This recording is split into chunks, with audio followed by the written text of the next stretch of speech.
And welcome in, ladies and gentlemen, to another week of the Let's Play Live Challenger League for Rainbow Six. It's Ian Lanseden, joined here by my good man, Constantine Cthulhu. How are you doing, my brother? Doing not too bad, Ian. Quite excited for the round number 7 of the LPL Challenger League, and we have a fair few storylines as well forming up for today. Yes, we do. It does look like we have Paradox here versus PC419 up first. Later on in the night, though, we will have another matchup for us looking at I think it was AMR versus Cryptik. So Yes, so yeah. with AMR versus Cryptik, this will be also a fairly important matchup as well, being the fact that this will be deciding the seeding as well. Both of those teams already qualified um, for the playoffs, so Yeah. certainly Well, something exciting. yeah, I mean AMR, formerly Rhythm, are a team that you don't really want to mess with as well, and you want to look at the scoreboard right now. PC419 and AMR are both tied up. So tonight they're playing the separate matches, but it's gonna really end up being it's gonna come down to who and which team is going to have the better performance. Cryptik and AMR are next to each other, of course, and very close to one another. It really comes down to that match in particular as well. If AMR loses, they're either in the bottom four, they're below bottom three, or they're in bottom three. It's going to be a hectic night for sure, and Paradox, sitting closest to the bottom end of the Let's Play Live Challenger League, is going to have to work quite hard to get back up there. Yeah, so for them, they do need to win the two maps. Otherwise, if PC419 does take at least one map off Paradox, this will mean that LFO will be essentially taking the last qualifying spot. So I'm actually quite interested to see how will those two teams perform, because technically within the context of the first matchup, PC419 are the favorites in here. Whereas on the side of Paradox, they did show a few good showcases here and there, but it was certainly a bit shaky. Yeah, for sure. And I just want to say that this matchup's going to be interesting because Paradox have had some really rough games and they've had some really good showings. I mean, like there were a lot of plays where these guys were just really strong, but then the overall performance just didn't really add up. They still have a chance to get through to the upper half of this Challenger League board, but with only a couple of weeks left, it's going to be pretty hard for them really, and doesn't look very bright on their for them and their horizon so far. Yeah. Well, the first map that we will be seeing those two teams play out is Clubhouse, which is PC419's pick, and Paradox will be starting there on defense. And then we will be seeing a Coastline to be played out, which is Paradox's choice, which we did see them play out quite well. And PC419 will be on the defense on the secondary map. So I'm looking forward to seeing how this turns out, boys and girls, and we are going to be in the select soon. And Cthulhu, please lead the way. Well, with Clubhouse starting off, this will be probably one of the more important matches that Paradox have to play out. This is depending on how can they perform, and looking into the ban phase, potentially we might be seeing quite some oddities so far. Ian, any predictions? Well, so far seeing a fair few. One somewhat odd ban being Capital, and the Maverick choice being a bit more conventional. Same goes pretty much for Mira that just got picked. And for the last one, I'm expecting something either Echo or Maestro to be banned out. Well, for the ban phase so far, things are looking all quite nice and pretty. Just about to transition pretty soon, ladies and gentlemen, into the round itself. And with um, yep. with Church and Arsenal Room 2 come out, um, things might be starting to get all heated up really soon. Yeah, I'm glad they're bringing back the gridlock. Honestly, we haven't seen much of her in the last few weeks, but she's definitely an intricate part of many strategies these days, and she's really sunk into something. Oh, as I say it, every week, just without doubt, Cthulhu. they just take everything I say and then they throw it away. Oh, damn shame. Okay, so Aiki's gonna get picked up here. I'm not even surprised. She goes well with almost every composition, just because she is a very strong fragger, standalone, and she is able to read through the enemy's strategies. So all that's pretty important with coming down to how the team plays. But I'm interested to see how they're gonna manage that, considering that the defense is going for a very far hold upstairs. Yeah, so this will be a pretty extensive hold so far from Paradox, which does potentially show us that might be seeing some of them flexing their roaming potential. And that was kind of one of the play cards that Paradox had for a fair while, that they were playing quite an aggressive game. And Huh. including that is a pretty extensive derp throw with the bandit It's charges up above. yeah. it's That's wow. it's not even like you're going 2 rooms down or 1 floor up, and oh, you know what? Oh boy. PC419 read into that, and they are bursting through this construction site. The dirt tunnel is gonna be made. Quick work of it. Oh, 1 kill goes down. Does look like they're trying to win this gunfight here. Odoving just has to spray it. Oh, nope. 4 members of PC419 push through. 1 member is down, and they are going to have to pick him up eventually. But it does look like Paradox is sprinting back in just after realizing that they just got rushed right onto B. They literally just rushed B, dude. I cannot believe they made that happen, and Steffi gets a double kill as well. An amazing start to this round so far, and the plant is going down on top of that. But I don't think he can afford it right now, considering Phoenix is down and Noob is the only one left. So he tries to pick him up. It fails. Paradox with a very, very swift reaction to a very swift push. Yeah, that was initially a round that seemed to be all of PC419's for the taking, but a very nice retake, especially a nice move from Steffi, managed to pretty much thwart it all and result in Paradox claiming that round. And that is a very good way to showcase your abilities and how you can play Siege, because they not only they pretty much vacated the site, they went for a retake and managed to pick apart the whole push, considering the fact that even though PC419 technically ended up going for the rush in through the dirt tunnel, so it was literally the only place where they could have pushed.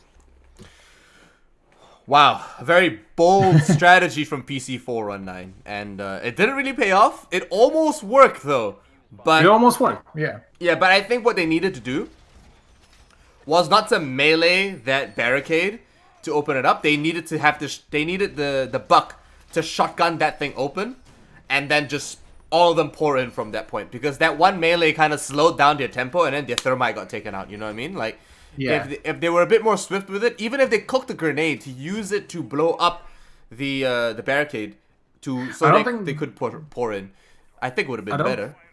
I don't think that grenade would have done it, as that would have probably even slowed down a little bit more if it was in one way or another was a bit of a misthrow or just badly thrown Oh nade. well, But it was a pretty. I It's a certainly, pretty narrow tunnel. I admit that. Yeah. yeah, I definitely would agree that having using that skeleton key just to get that maybe extra second or two before Paradox would have realized what is happening, that would have definitely been quite more beneficial to the team. But nonetheless, it is what it is, and CCTV and Cash is the secondary round now for defense. Oh, very good Ooh. timing from Vladdy Daddy taking out the drone as soon as he peeks. Well, they'll know someone's over there guarding and defending Garage. Goes back prone onto his little camera there. Does look like they are going to try to get this server wall open here. So, CC wall, the main target for most breaches here on this side here. We sometimes see construction work, Not ideal, obviously, but here we go. Barricade coming out, being broken down, and Nate reacting very well to it. Papa as well taking up Deptra. So Paradox going 1 by 1 right now, and EMP from Phoenix as well to double up onto the exothermic. And there we go. Second EMP going down. This hatch is successfully opened up. And Steffi holding a nice little angle down the eastern stairs. Certainly is, and I like how PC419 ended up reacting to it. They just picked apart a little bit, had some nice angles to kick things off, and already had, at the start of the round already, the 2 kills. But so far, oh, that is a filthy angle. Steffi already picking up another kill for his team, ensuring that it is going to be a 3v3, just like that, with a minute and a half to go. That was great reactions coming from Steffi. He almost got taken out the first time around, but it does look like he managed to get that kill. The playing field has been leveled out just a little bit more now, 2-3. Does look like PC419 are in a bit of a bind yet again. I'm not too sure if they were over-aggressing as they were last time. Does look like Nate picks up a kill on the other side. Not so much for Flossie. But, oh, there we go. Cleans it up as well. And Vladdy Daddy having the tables turned on him once more. Diffuser going down over into the cash room, but it's by sound and the looks of things. It does look like the Maestro has to push all the way through, peeks his head over the line of sight. Drone gets taken down, and it does look like, oh, he collects the hit of Nate. And it does look like Flossie has to pull back just a little bit, play a little bit more defensive, and the counter diffuse is going to use it to be used to bait it out of here. Oh no, not keeping an eye on that angle. He will be punished for it. Flossie taking him down. Bit unfortunate for Vladdy Daddy, because he had the angle, he had the good idea, but just an ADS for at the very worst moment possible. But yeah, all in all, though, it was pretty close, as in pretty much he could have nearly clutched it. Yeah, so I mean, a lot of good timing coming from Vladdy Daddy with the drone and start and a couple of the early peaks. And then some bad timing. Unfortunate bad timing. So there's nothing he could have done at that point. Maybe he could have just kept peeking it, possibly. Kept just pushed down a very aggressive angle. But I think, like you said, he had the right idea. He wanted to go over the stairs and get that angle a bit more safe. But unfortunately didn't execute it too well. He is quite big and he is quite loud. So that's going to make it very obvious. Yeah, that's correct. But for the round number 3, though, we'll be seeing a retry from Paradox for the very same site, same operators as well. They did start out pretty a bit shaky, but did manage to recover for the mid-round, managing to take out the 2 of the attackers that were trying to get some disruption from below. So all in all, this definitely feels to me like a very well-balanced matchup, where both the teams can take a win and can showcase that they're worthy of the top spots within the Challenger League of the Let's Play Live. Yeah. So my main question here right now is, are there going to be any specific amends to how Paradox will be playing, or will this be a completely same setup that we saw from the previous round? It's pretty similar so far, but I'm not sure if they've changed any intricacies up in between the actual setup here.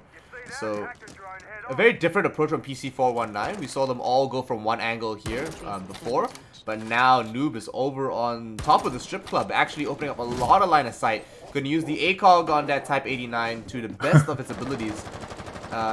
And 2 members already downstairs, so Papa is probably going to get to work on the flooring inside the cash room. Thermite holding the angle for anyone pushing in, so maybe, hopefully that works out best for him. I'm not sure if Thermite's the best operator to be doing that, but yeah, sure enough, they're gonna get that. They're gonna get to work on that very soon, I'd imagine. Wall should be opening up in no time as well. I would hope so. Does look like a minute 50 in, and nothing too much has happened just yet. Yeah, well, the Buck is only now starting to make some work as well.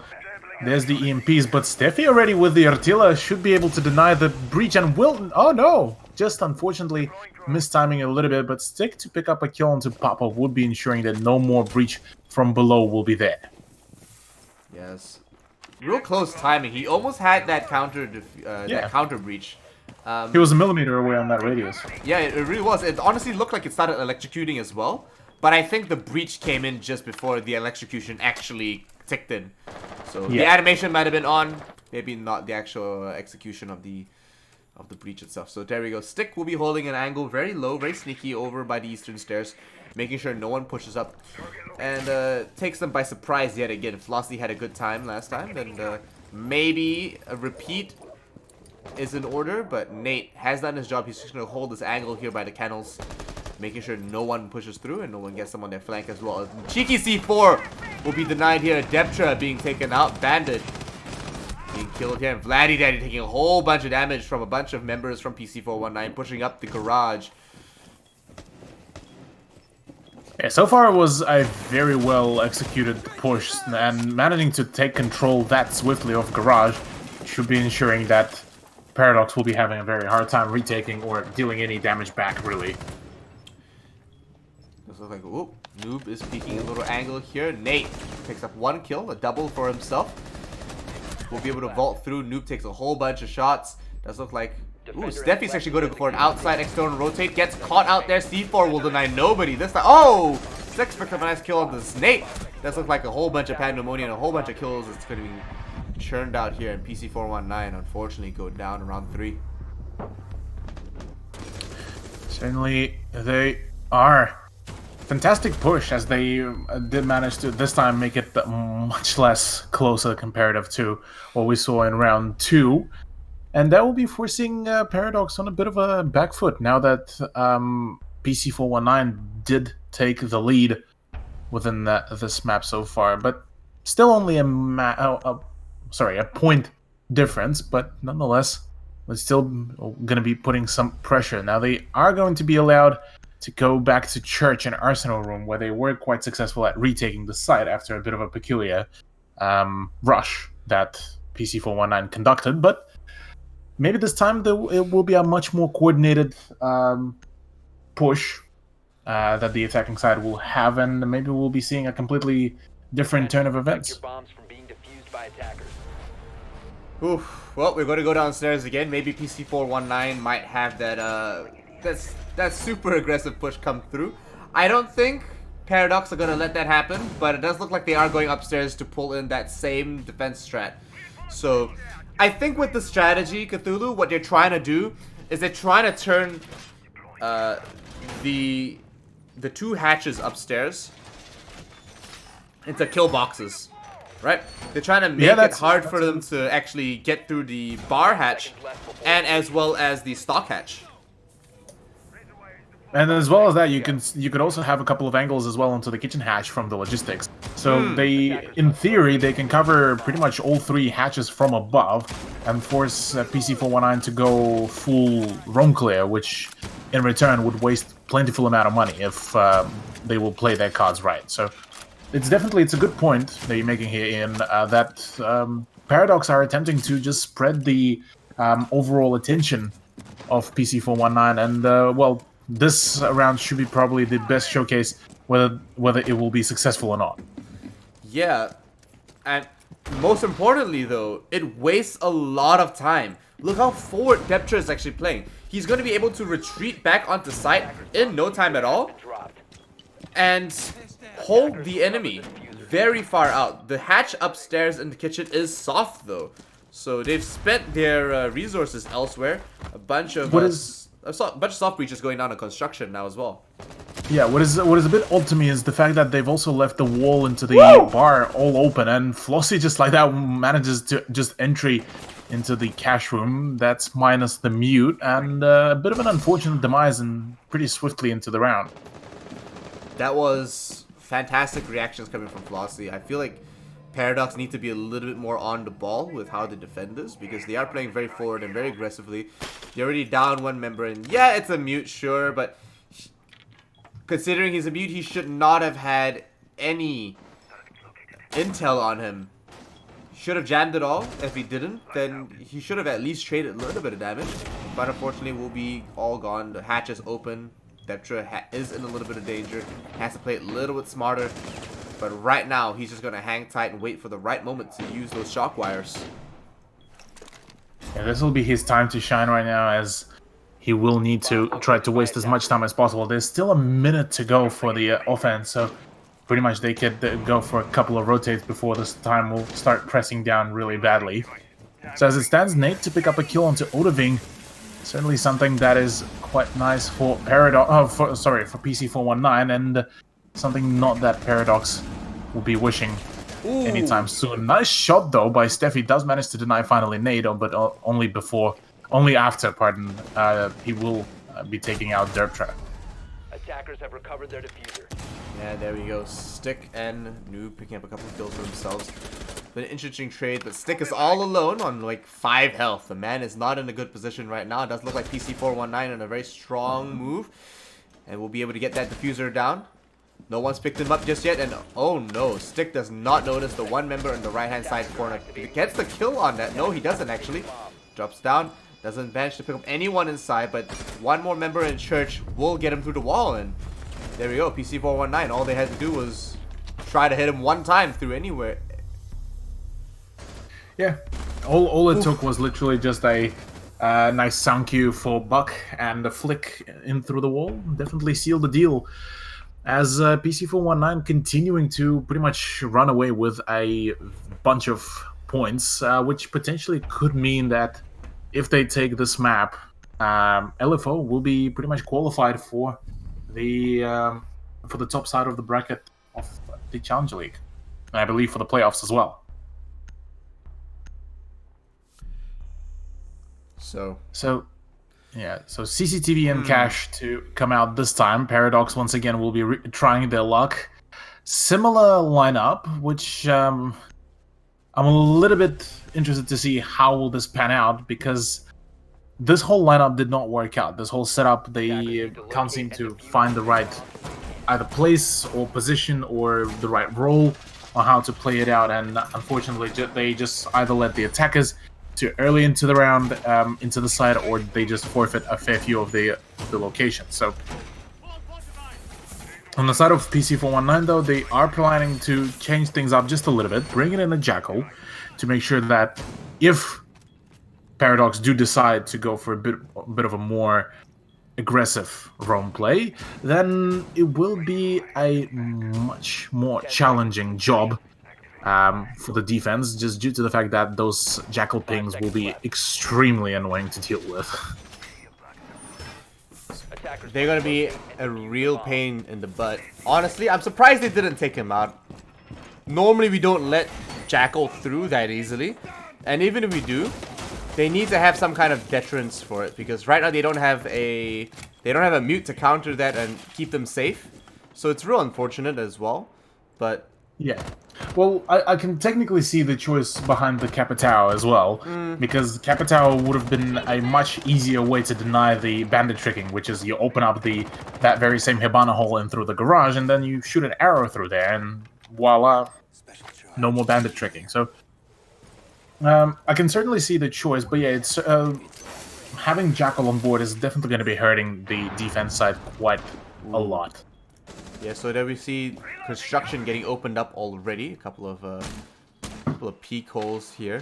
Sweat holes coming in from Paradox already. Just trying to make sure that they have an advantageous position. No one's getting the push on it just yet, but a grenade, poorly timed, will be able to distract. They open up quite a little bit of the flooring.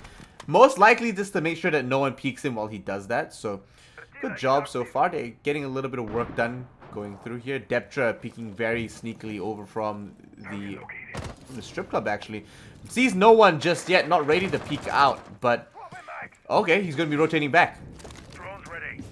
Yeah, so decision to move back to the side is probably going to be for the better, just considering the fact that he could potentially either find a nice rotation flank, but as it stands, really, the Paradox lineup will be starting to fall, as Steffi is the first man to fall victim for that. So here we go. A couple of ex-Kairos pop off, and no denial coming through for that just yet. A lot of shots being made, and a very clean Habana rotation being made. So Vladdy Daddy already getting spotted by a drone, gets on his own cameras just in case. A couple of shots from Depth Trail will be able to pick up the buck. clean it up quite well. And oh no, Vladdy Daddy getting taken out as well from the garage. Noob cleans it up as well. And Phoenix onto Odoving on those stairs. I can't believe, how does he walk by strafing like that and still get a kill? Two members in construction pushing through now. A couple of pre-fire shots behind some of the cash stacks. And oh my gosh, missing just the shots. Just on the head, just a little bit. What? Deptra. They didn't expect the second one coming through. Flossie picks up a nice wall bang through the wall all the way into Deptra as well. PC419 pick up round 5. Yeah, so 4-1 scoreline so far, and it does not seem that Paradox have any response to how pretty much PC419 play it out. As it stands, really, the renewed lineup of the current top dog team certainly panning out all quite well, whereas on the side of Paradox, just it's a misplay by a misplay, and just Vlad pretty much, for at least 3 times I saw him, died to just an unfortunate mistiming, really. Oof, there we go. And 8 kills already. Nate. Not too far ahead from the top fragger from Paradox. But with that scoreline, we do see that a lot of the other players on PC419 are keeping up with that pace. Paradox are doing a fantastic job so far. It does look like it just hasn't really been working out for them. They've had the right idea, the right plans, but they've just been straight up losing gunfights. And to me, it's quite apparent. We see PC419 wide peak. They've been strafing through. And yeah, sometimes they lose some of the gunfights and Paradox picks those up, but it's very rare that that happens. And PC419, we saw IQ on that second round just walk into construction, peek in left into the cash stack, and just destroy the mute player, Vladdy Daddy, I think it was, and just take him off the board. 5 seconds left. If it keeps happening, if that keeps happening, it's never gonna get better for Paradox. They have to win these gunfights. They gotta wake up a little bit, you know? Yeah, I definitely will have to agree with you on this, Ian, as certainly feels like Paradox are a little bit sleeping on some of the plays, and some of the mistimings and misplays are certainly hurting them quite substantially. So maybe this could be their potential redemption. This is the last round of the first half, and they need to grab at least 1 more point to at least have somewhat of a contestation chance for themselves, really. Whoops, C4 coming out as well. Does look like... Oh, he's on the concrete, but it doesn't really matter. He was still too close, and Deptra picks up that nice kill through the flooring, and Noob trying to refrag for his teammate now. Won't be able to see anything just yet. And now he's going to either, take the risk, go over, and try to find another way to clean up his teammates' kills and deaths. I mean, that's a pretty ballsy move, but that should ensure that he won't be refragged that easily. Flossie, to apply some pressure from below, should be able to do some work, but meanwhile, Noob will be actually still going down to the C4 from this time. It was from Vladdy Daddy. So already 2 attackers lost upstairs. Certainly not a good sign right now for PC419, but we did see them before come back from a 2-man deficit.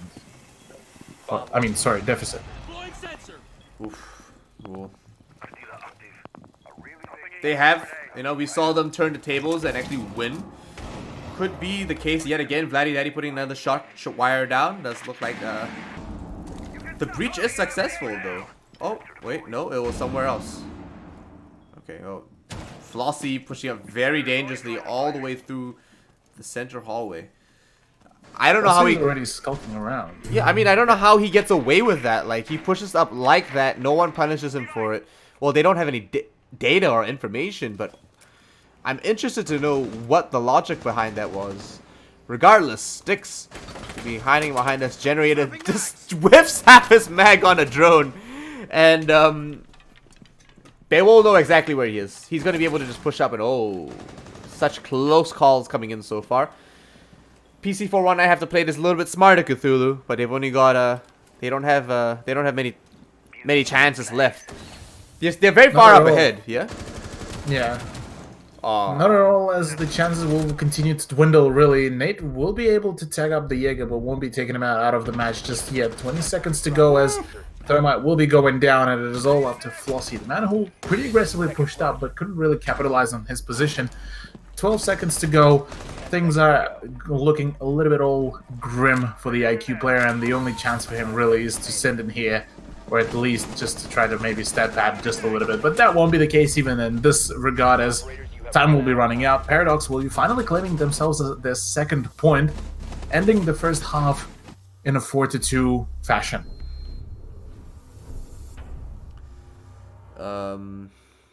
I just feel like PC419 were just throwing that just a little bit, you know. They didn't have to take those gunfights the way they did, but I feel like they didn't really mind losing that round. Yeah, well, it could be that they're obnoxiously far ahead, you know. Yeah, they are pretty far ahead. I'll definitely agree with you that they have that buffer to essentially experiment maybe with some of the strats. But if I was PC419, I would want to close this out pretty much as quickly as they can, really.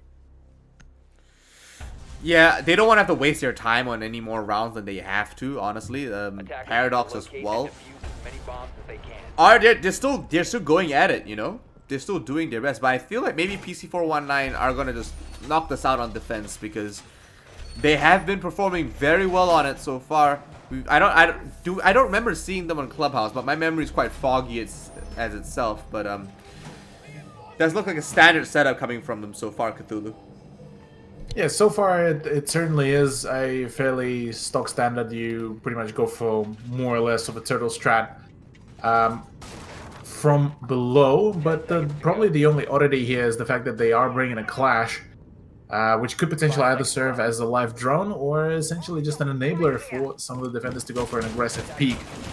I'm curious to see how will this actually play out, as we will be barely seeing, at least for the time being, any presence in the blue tunnel, which could potentially either allow some rotations or just ensure that maybe they will be holding a long angle from the memorial room.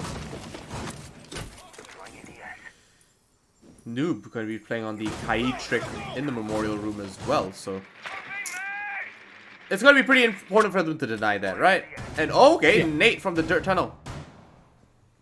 Yeah, so Nate, as predicted, he will be watching out for that flank, because since they did pull off a similar kind of rush on the first round, maybe PC419 were expecting a similar play, but that's not the case here, so potentially that clash might come in play at a later date. But as it stands, it seems that Paradox is just trying to kind of get some information, try to understand how will the opposing team essentially react to some of the plays or some of the pre-fires, and see where they can poke around. Couple of rotations coming through here. Phoenix already trying to put a little pressure onto the main stairs. Deptra going to get to work on this flooring though. Armory won't be safe for much longer. Does look like he's trying to get a couple of angles through into the bar, as well as the rotations down in between Armory and Church, of course. Oh, and a couple of rotations into stock. So why not just rotate the whole map? Don't see why not.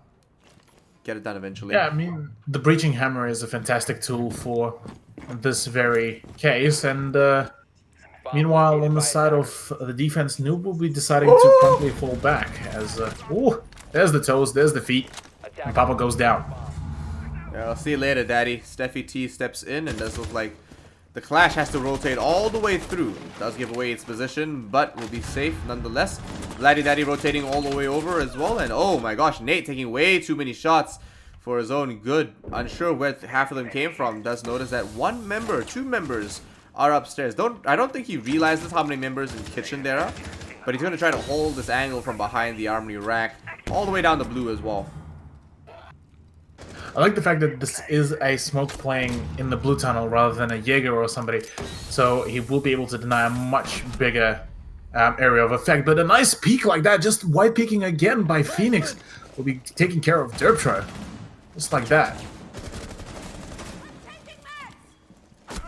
All the pushes coming out. Gosh. Paradox already going in for the full-on push. Double kill for Odaving.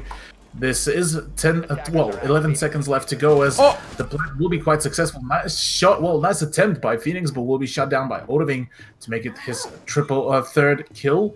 Is that it all up to Noob to try to clutch this up? for PC419 if they want to continue stay in a very evident lead. Oh man, okay. Well, Paradox get a nice round for themselves. First round in attack. Very good job from Odoving and Vladdy Daddy over here. Not bad so far. Indeed. Not bad so Yeah. far. It's definitely showing that Paradox still have a fire in them to try to bring this back. Yes, the defense was not one of the brightest ones from them, especially on Clubhouse, which is PC419's pick.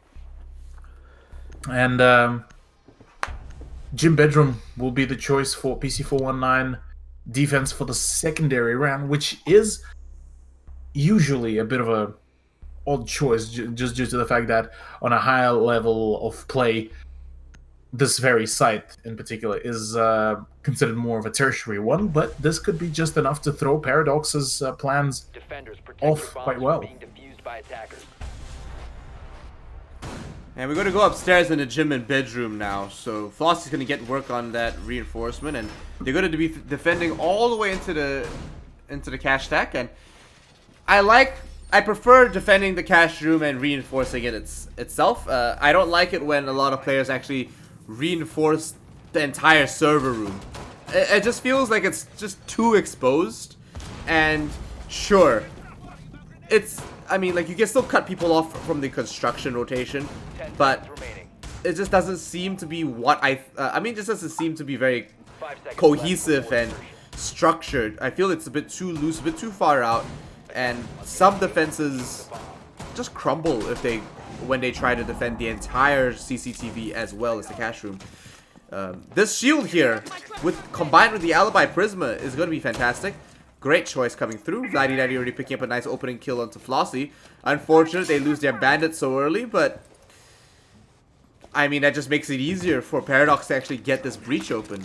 Vladdy Daddy might just be self-sufficient here. They don't have a Kaid in addition to that, and those shock wires aren't down and deployed yet, so it should be an easy breach.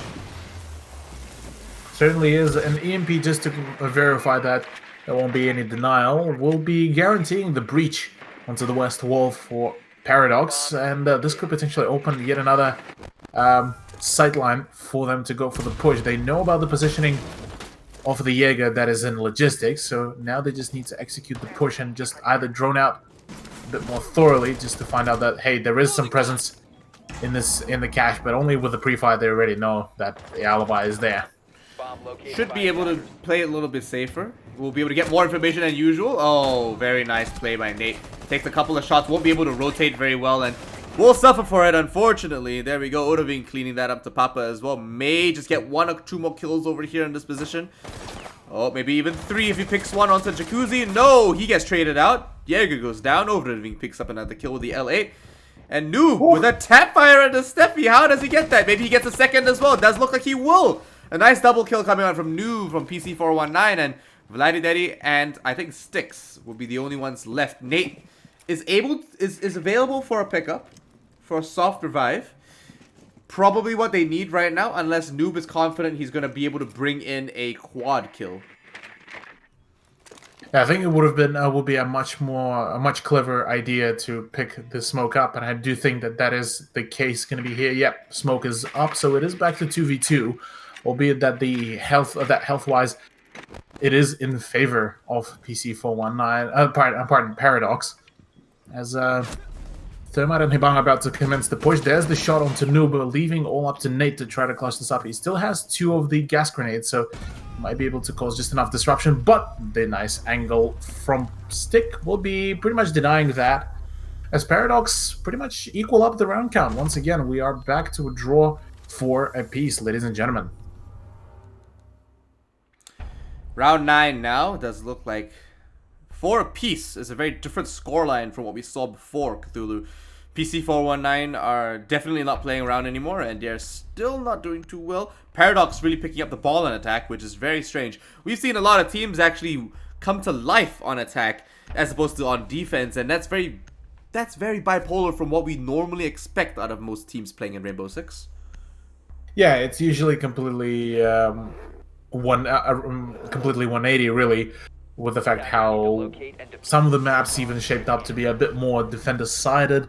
Some of the even current operators are definitely favoring the defensive side. But it seems that in the case of most of the Challenger League, it seems that a fair few teams are just unable to adjust their defense quickly enough, and the offense is something that is a much more of a comfort ground for them to be able to dictate the pacing of the round. So that is certainly a very peculiar turn of events, but I'm certainly liking it, as it is definitely bringing a nice breath of fresh air, really.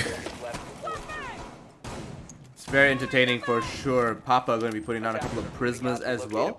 Similar defense from before. CCTV going to have a little line of sight being made here down on the flooring, so that anyone trying to breach open may just get countered or shot through. I'm not sure if anyone's going to be holding those line of sight from below, but it's available to them if the need ever occurs. Hopefully the setup isn't too slow, though. It does look like Paradox aren't wasting any time. We'll be moving on to those western windows, jacuzzis as well. Certainly looks like it is seeming a little bit stalled out. Not the case for Derptra, though, as he will be starting to open up a fair few of those castle barricades, and potentially Phoenix, if he will continue holding that angle, should be able to catch the sledge off guard here. That doesn't seem like it's going to be the case. The drone will be coming out just to ensure to spot out the Jaeger, and this will be just enough to spook him off that hatch.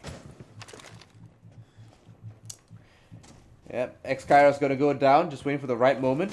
A couple of pings going out. You're going to put it down in the middle there. It does look like Vladdy that he gets to work on the X-Thermic at the same time. A double breach coming out. Papa won't be able to deny one or two. May be able to push in for the third, and oh my gosh, picks up a nice kill. That's like he managed to pick up the second, has to rotate. Oh, picks up a kill with a bailiff. Oh no, it's just a down, but they do drop the thermite. Nice try though, coming from Papa. Nice try indeed. As it is a 3v4. Oh, the gas grenade will be doing just enough damage to take him out. A little bit of a damage traded out onto Nate to ensure that he will be forced off his position, but it is a very favorable right now for defense. 2v4, and Paradox pretty much lost all the meaningful ground that they've had, really. Like, Steffi's going to be putting a couple of shots through, takes out an alibi or so. These prismas will not stand in his way. Not for much longer, at least. A couple of drones going through just to make sure that they're safe on the other side as well, but all prismas are off the board. Couple of pings going out on the hard wall. Doesn't look like they will be able to collect that kill just yet, but they do know that there's still one player left over in the logistics room. Indeed, well. Oh no, no rotation for you. Steffi, unfortunately with no ability to rotate, just now only will be able to climb over, but only to meet his demise to a UMP-45, leaving all up to Stick to try to clutch this out, but even that won't be the case. Noob, with the UMP, will be able to pretty much clean things up at the end of the round. Fantastic turn of events for 419, as they will be taking the lead once again, but this time with only a round difference. I'm starting to think his in-game tag, his name, is a bit of a bait. The guy's not a noob at all. He's a master. He's doing so well, actually, for PC419, but I feel like they're not playing to the best of their abilities still. Like, they're definitely fragging out. They're definitely playing coordinated, but maybe just not so strategically. Nate sitting on 10 kills, pulling away from the rest of the herd. Vladdy Daddy, the only one on the other team, on 6. Attackers need to locate and defuse The only bomb. one that's coming close to him over on Paradox, but they're not far behind in that scoreline, Cthulhu. Certainly not, as both teams were able to showcase that they are very much able to flex their attacking prowess, whereas on the side of defense, things were very much shaky for both of them. So let's see how things will work out for them here. PC419 once again flexing some of the parkour skills here. Whereas on the side of Paradox, when they were defending this very site, they were a little bit less over the less of an exciting approach, way less of those tricky cameras, all very much standardized to ensure that there's going to be minimal amount of just risk with some of the placing of the utility. Yeah, they're getting to work on it already though. Both hard breaches reporting for duty. Maybe going for a double breach on this side here. Echo going to be sending the yokai drone all the way to logistics doorway. Interesting enough. Making sure that no one's going to try to wallbang him from that hatch. So just double checking it here and there and making sure that they've got enough surveillance on the CCTV. I mean, surely they've got enough at this point. But it's never enough, is it though? It's never enough. Not at all. Never enough, and well, for now, the double breach to come out to ensure that only at least the X-Kairos will be able to pop open, just to make sure that Bandit won't have that safe ground. He could still potentially go for a very cheeky play, but certainly seems unlikely as he will be fully defaulting back to cash. I mean, they've got the rest of the breach open now. He does have the shield here to provide him some nice line of sight so he can see through the other side there if anyone's going to be pushing too aggressively. I'd actually use the half Habana Kairos pellet little line of sight there. It provides more cover. It's in a good position. Should be able to get a good push into there as well. Odoving going to be pushing very aggressively. Oh man. The yokai won't see him in time as well, and Flossie's going to get the flank real quick. Oh no, he gets taken out real fast from Sticks, and I'm sure the breaching charge should have gone down by now. Not sure if I think heard it. That's a bait at the moment. It's just that Odoving did fall back after the moment he placed that charge, so maybe he will be using it as a sound bait, you never know. But as it stands, it is all three of them actually rendezvous just in the construction site, so maybe some push will occur just in a moment. Oh, well, there we go. Vladdy Daddy taking out Phoenix Nate. Cleaning up Vladdy Daddy as well. 3-3 right now, an even matchup, but Nate with that advantage. Oh, he peeks him, but he loses the gunfight still. Sticks on a double. Odoving pushing through with his teammate. One member downstairs and one member prone. Will be able to collect the kill. There we go. He gets traded out in addition. And triple kill going to Stick. Maybe a quad pushing through over this. Nope. There we go. Paradox cleaning that up, and Steffi T denies the quadra kill, but collects the round. Yeah, great performance from Paradox to actually bring this back all the way. We are back to a draw, ladies and gentlemen. And whichever team gets themselves the next round, essentially will be putting themselves at a advantage with a match point. So this could potentially mean that if Paradox do manage to bring this next round, well, this very round actually, into their victory, into their hands, this would certainly potentially could ensure that they might be able to claim map number 1 and be only a map away from being actually qualified for the playoffs. Which is quite exciting to think, though, that it is currently a contention essentially between LFO and Paradox for that spot, and it is all very much dependent on how well or how bad will PC419 perform, really. Yeah, very interesting indeed. PC419 going to go downstairs now. Maybe a better turnout this time around. Maybe. Kaid is on the board. A little different. They didn't have Kaid last time, I think. I'm pretty sure they had, yeah. No, wait, no, you're right. He was here. He was playing on the Memorial this time.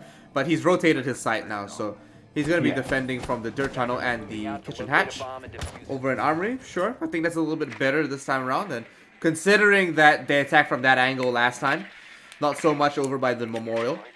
Even though I feel like it was a bit too easy for them to open that one up. Nice little camera from Steffi T here will deny anyone, or at least collect information from anyone rotating up the main stairs. Thought he's going to be throwing down a couple of glue mines in dirt tunnel. And okay, so honestly, I think Paradox is covering some good ground right now. They're actually catching up. They're bringing the fight to PC419, but as soon as the tables turn and they go back on defense, will PC419 steamroll them out of here? because I'm expecting them to go into overtime for this. Paradox are definitely a very strong team looking at how they're pushing up. But I'm not sure what else they're actually being what else they're prepared for at this point in time. Well, for now, the only thing that they're going to try to prepare is to dodge a couple of C4s, really, but that's not the case, as Phoenix now already lost that chance potentially, or at least for the time being. As Sledge at the moment is wrecking some havoc, and there's the C4 to deny the life of Derptra. Goodbye, Sledge. Meaning it will be a 4v5 within a half a round remaining. Yeah, pre-prepped already. It doesn't look like he will be. Looks like he will be collecting that kill. Flossy as well. PC419 holding it down. Oh, couple of shots into a dead body. Vladdy Daddy has to rotate back and do a little bit more recon. So it's safe to push down the main stairs. Does look like he will be able to. He will be clear there, but he will decide to actually use the Texan Dynamite over on the construction site dirt tunnel. Not bad. Okay, sure. Gives him the option to if he wants, but it doesn't exactly make it 200% dangerous either. So he's got quite a few angles to cover here. One more C4 could spell death for both of them, but it doesn't look to be the case. Odoving already got an angle all the way into the entrance for Church. Oh, and another C4 into Steffi T. Bomb located by attackers. Yeah, nice job by Noob to be able to out already yet another one, and the Stick is having a little bit of a trouble now to traversing through that dirt tunnel. Meanwhile, it is Vladdy Daddy who will be kicking things off onto Noob as well, denying any play, as well as that Stick with a nice eloquent push will be able to take out Nate. So with 15 seconds left to go, it is a 2v3 still though. Odoving will be picked up and will proceed to try to fight back. The plan will be starting to go down as Odoving will be taking out a kill, and this is a full-on wipe. Wow. By Paradox, ladies and gentlemen, a full sweep in just a matter of a few last seconds of the round, and they will be taking the match point, ladies and gentlemen. Potentially, last round to come in. Potentially. I mean, if Paradox pull this through and take this win, it is a huge upset. They are third from the bottom on the current Challenger League ladder, and PC419 are undisputably one of the best teams in the league. This, I mean, I've been saying it from the start. I think that everyone on this Challenger League can take out anyone else, but this would definitely prove that and solidify it.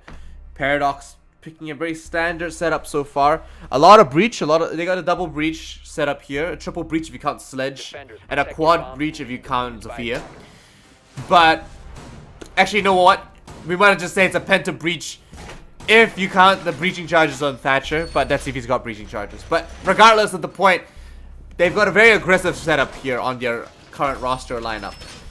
Oh, yeah, it's certainly very potent. Yeah. They've been performing well on all of these operators. We saw them bring in that wipe just before, which was like, what?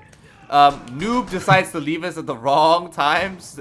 But I believe PC419 should be able to get this going. So, well, one would hope. Let's see how things will work out. We might potentially see a rehost, ladies and gentlemen, if that's the case. But I think that just been called in. We are gonna go on a quick rehost, ladies and gentlemen, but that just gives us a little bit more time to discuss how things are working out so far for both of those teams, because Paradox, that's a nice camera, by the way.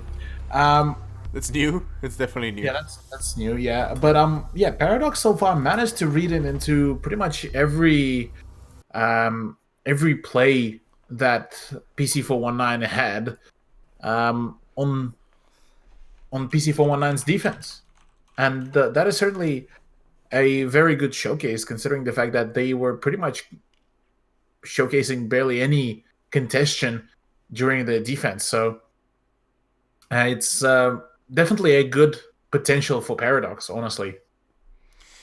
Yeah, so very interesting turnout so far. It could be, like you said, very well be the very last round. We'll be going to a quick rehost. So We're going to throw it to a small break, give ourselves a bit of a breather, and we'll come back for the last round, maybe the last 2 rounds, maybe if Paradox drop the ball. But we're going to go to the last round here, and we will come back strong for that and the remainder of the matches. So don't go anywhere, folks. We'll be right back.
Back into the game now, boys and girls. It does look like we will be starting off by going back straight into Clubhouse. No doubt at all. We are looking very confident to this current matchup. So, Paradox and PC419, my guy, on match point. Do you think PC419 will be able to bring this an overtime matchup and take this all the way to 8 points? Or do you think Paradox are going to seal the deal right now, right here? To be honest, I'm actually thinking that Paradox will just be able to seal the deal, because PC419, albeit that they had a couple of really good rounds on defense, but ultimately it was Paradox who was leading the charge here, and I would certainly have to say that they have been so far a much more convincing team on the offense comparative to how 419 played it out. Oof. Let's go back up now to master bedroom and the gym. A couple of reinforcements going down over by the cache CCTV. Does look fairly interesting so far, and nothing too wild. Papa's probably going to be playing it by himself again. A couple of I think impact trick holes at the top there, so most likely going to try to do a little bit better of a defense and go for a second time around. But and making the same holes from below as well on the flooring. So not sure what else he's trying to achieve with that, but yeah, sure, something might come out of it. Something could certainly come out of it, but I'm not sure how well will it come out really up and around here. Let's see though, how will Paradox play it out, as they will be pretty much spearheading right on towards that eastern wall of CCTV, which should be able to net them a pretty swift opening and would allow them to progress somewhat quickly. That is, if they will be quite successful in that breach. Here we go, and Noob already holding the hatch all the way over in logistics. Doesn't look like anyone's going to be pushing it this time around. Some good intuition from him, but unfortunately, Paradox have other plans and other things on their agenda this time around. Very focused east side push coming in from them. They're actually getting work on that. And oh, okay, couple of X-Kairos get taken up, but some still successful as they try to peek in from below. Not sure they realize this, but they definitely still hear the sound cues going through. Flashbangs going through, gets hit with it just a little bit, but nothing too wild just yet. Sticks gonna be able to use this line of sight made by the X-Kairos. Impact trick will not be enough, will not be successful. And Flossie already thinking about whether he should hold one angle or the next. Nate and a couple of members, a lot of angles being covered in. Papa not taking any health, taking any damage. How did he dodge? I don't know, man. He just kneeled through like 3 line of sights. Like, they all saw him rotate through, but none of them landed a single shot on the guy. And I mean, Odoving lands one shot into a Prisma. That's about it. Like, the man is the fastest man alive, man. It's Sonic the Hedgehog himself. He's fast as heck, boy. But boy. But meanwhile, though, Paradox are rotating around to open up yet another peak spot, and I don't think Flossie will be quick enough for this one to bandit trick. There's the EMP grenade to come out, as well as that the stun nades will be there to ensure that not a single attempt will be there. Flossie, unfortunately, still having 2 of those shockwires in his pocket, won't be able to utilize them to any extent, as yet another front has been opened up for the push, and this could potentially ensure that PC419 will be meeting their maker pretty soon. Well, let's hope they stay alive just a little bit longer, but I mean, heck, they might just do that. Grenade goes out there. Oh, Deptra picks up a nice kill on the Noob. Nate onto Steffi. Does look like the bomb has been spotted and sees a couple of shots through the floor. Dodges hitting his friend. Fantastic work from Deptra to keep Odo being alive. Maybe trade one more onto the stairs here as he holds the flank for his teammates. But oh, yep, there we go. Triple kill going to Deptra from Paradox, and there we only see Papa on the other side of the map try to push it all by himself, and he's actually below in the bar. Okay, so a main stairs push from the central staircase. Barbed wire gives away his position, but if he reacts fast enough, and no, Deptra with the 4K. Closing it out, like you said, Cthulhu. First map here on Clubhouse going to Paradox. Very well done.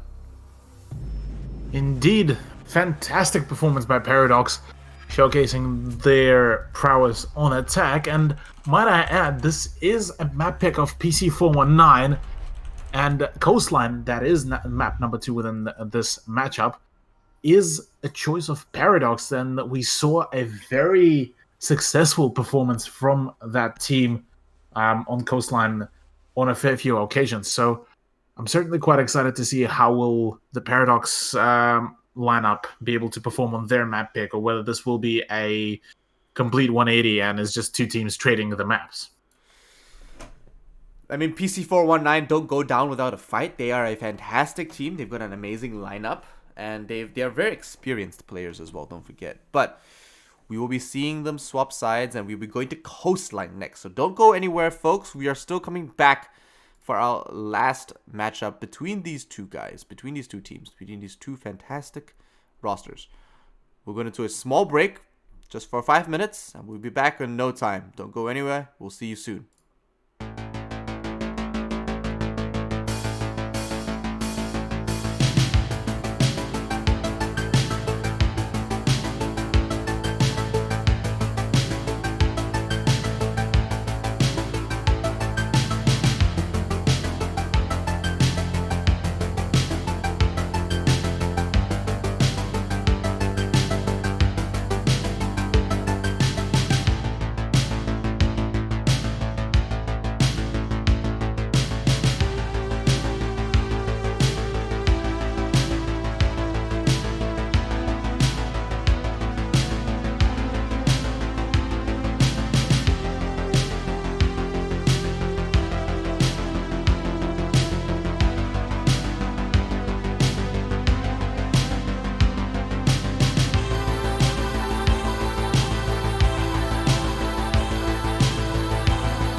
We're going now into our next matchup, boys and girls. We're going to be going into PC419 versus Paradox, but on a different map this time. We're going to go to Coastline. PC419 starting on that defense this time though. So sides have been swapped Cthulhu. We're going to be seeing a very different time around here, but Paradox, considering how well they performed on attack, I don't know. It doesn't look good for PC419 right now, but they still have it in them. I'm sure. Oh yeah, I'm definitely. I would agree that they will have still some fight in them. Albeit that yes, they are starting on a defense, which so far has been a much less prevalent side within the context of this matchup. But on the side of Paradox, yeah, like you said, things are going all pretty well and pretty swell, and their attack has been pretty much nearly flawless, really. And considering the fact that Coastline is their preferred map, potentially this could be a even more of a swift playthrough. Oof. Well, Jackal getting banned out here is no surprise. He's not gonna let that happen on Coastline. If he's not the first ban on Coastline, people are confident, you know. But the fact is, Jackal on Coastline is dangerous because the rotations are so small. It is a smaller map, and there we go, Nomad being banned out as well. Because I mean, runouts are very common on this kind of map, right? Yeah, to a certain degree, yeah, they are pretty common and they are much easier to execute comparative to even say Clubhouse, but it certainly would allow a bit more freedom for the defenders, really, comparative to what we saw before. Valkyrie to be banned out on the defense as well as Echo is it's going to hinder, I feel, the defense quite substantially, because that would limit the info gathering just to a Maestro and a couple of bulletproof cameras that some of the defenders have access to. So it is definitely shaping up to be a very interesting first half, to say at the very least. Vigil getting... No, I'm not sure if they're going to lock him in, if they're going to keep him this time, because I'm no longer going to be making assumptions in the operator select. But Vigil being picked up along with Pulse and a Warden. Hello? Warden will be 6 picked. Nope! Calling. No, okay. You know what? Caster's Curse works both ways, man. Caster's Curse works both ways. But, I mean, considering the success Laxing had over in America using Warden on the blue stairs of Bank, I suppose they're looking to replicate that. Maybe. I'm not sure where he's going to hold or what he's going to actually be doing, or what strategy they have in mind for our man in the dapper suit here, but well, I'm excited to see.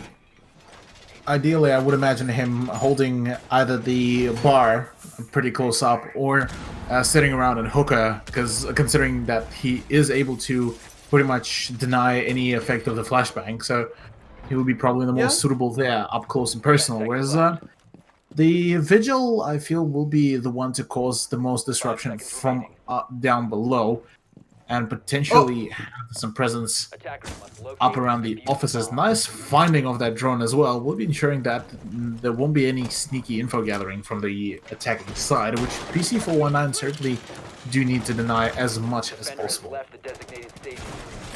there we go. Couple of sneaky spawn peaks coming through. They will re-barricade that up, and Steffi T's already making his way through service entrance. Oh, picks up a very nice kill with the G36C. Phoenix gonna go down there, and it does look like they're not wasting any time. 30 seconds already on the clock. Warden, I think what you said is correct. He's probably gonna be holding from inside this bar here, so he's gonna make it. Oh no, he gets denied and taken out immediately. Odoving not wasting any time with that F2, collecting that kill as soon as possible, and Warden doesn't even get a chance to show the enemy team what he's got. Paradox proving so dangerous right now, volatile even. Indeed, at the very least, I did manage to call where that Warden positioning will be. That was in the Hoka Lounge, but that was not the case for him. Unable to form any playouts really will be resulting in his demise, and so seems the Castle player is losing a fair chunk of his health and potentially resulting in him falling back, but that's not the case. Deptra is the one to cop a Pokeball to the face. Will be going down. Uh-oh, Flossie. Uh-oh, not like this, Flossie. So, he's still got some good angles, he's still got some time, he's got to keep it in his back pocket for now. Noob picks up a nice kill into Odoving. There goes your Twitch. And, I mean, that's good, but Twitch was already very low. So, considering now that the lineup is a little bit more fair and the playing field is a little bit more even, they are going to start getting to work on a little bit of this push going here. Very dangerous put out for that Glue double going out there as well. They're going to take it out real quickly, though. Obviously, he's going to... I mean, you would imagine after the first time that would go down. Flashbangs go through. Warden's not around to deny that. It does look like they will get an easy kill into Flossie. And another right onto Nate, and unfortunately, PC419 just go down like dominoes, man. Certainly did. Name a Yikes. more iconic duo, Steffi T and Ash, that was able to quite nicely dislodge the opposition, and so far, once again, Paradox continuing to be on the run for themselves, finding the first round of Coastline to be going into their hands. Once again, an attempt to bring in a Warden for the very same site. Curious to see whether there will be a switch up in the positioning, or whether there will be just an attempt to try to have a bit more of a successful attempt at holding hooker. This time it will be a Mozzie who will be swapped around off onto, I'm not just too sure just yet. Oh, okay, Mozzie to a Mozzie, the biggest brain play to come out to date. Will be within the context of this match, and yeah, I mean, bringing in a Mozzie certainly is a good way to deny some info gathering, but I'm not too sure whether with the way how Paradox approached the push, really, if he's the right person to do this. Yeah, well, Phoenix is going to be pushing up very aggressively. Laddie Daddy already in the chat. Quite sad. Sad face. 10 seconds to insertion. Pest launcher only getting used now. Very forward positioning, so going to be trying to hold down the toilets as much as possible.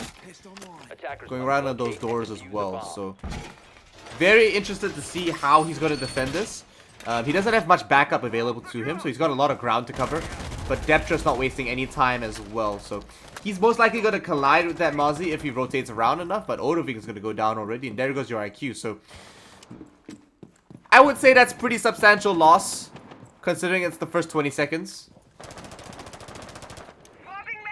Yeah, well, Oh man. losing your IQ fairly early in through the round is certainly not what you want right now as a Paradox player, but for PC419, this is certainly quite beneficial, as no more of the electronics info gathering will be the case, allowing for a bit more of an aggressive play. Oh, nice shot by Steffi as well to take out Phoenix, and be able to just swing in right into the kitchen and take control of it, and that is a nice start and a nice foothold as well to establish on. Oh, there we go. Stick. Gonna be pushing that up. And, oh! Picks up a nice haircut for Nate, and doesn't look like he's going to be looking too well either. So, Stick gonna be joining it up. Does look like it's going to be clear. Steffi's going to be swapping over into getting that diffuser.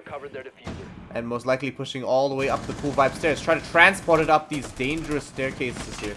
Flossie picks up one with a T5, and Deptra goes down, so there goes your buck. No more soft breach for you.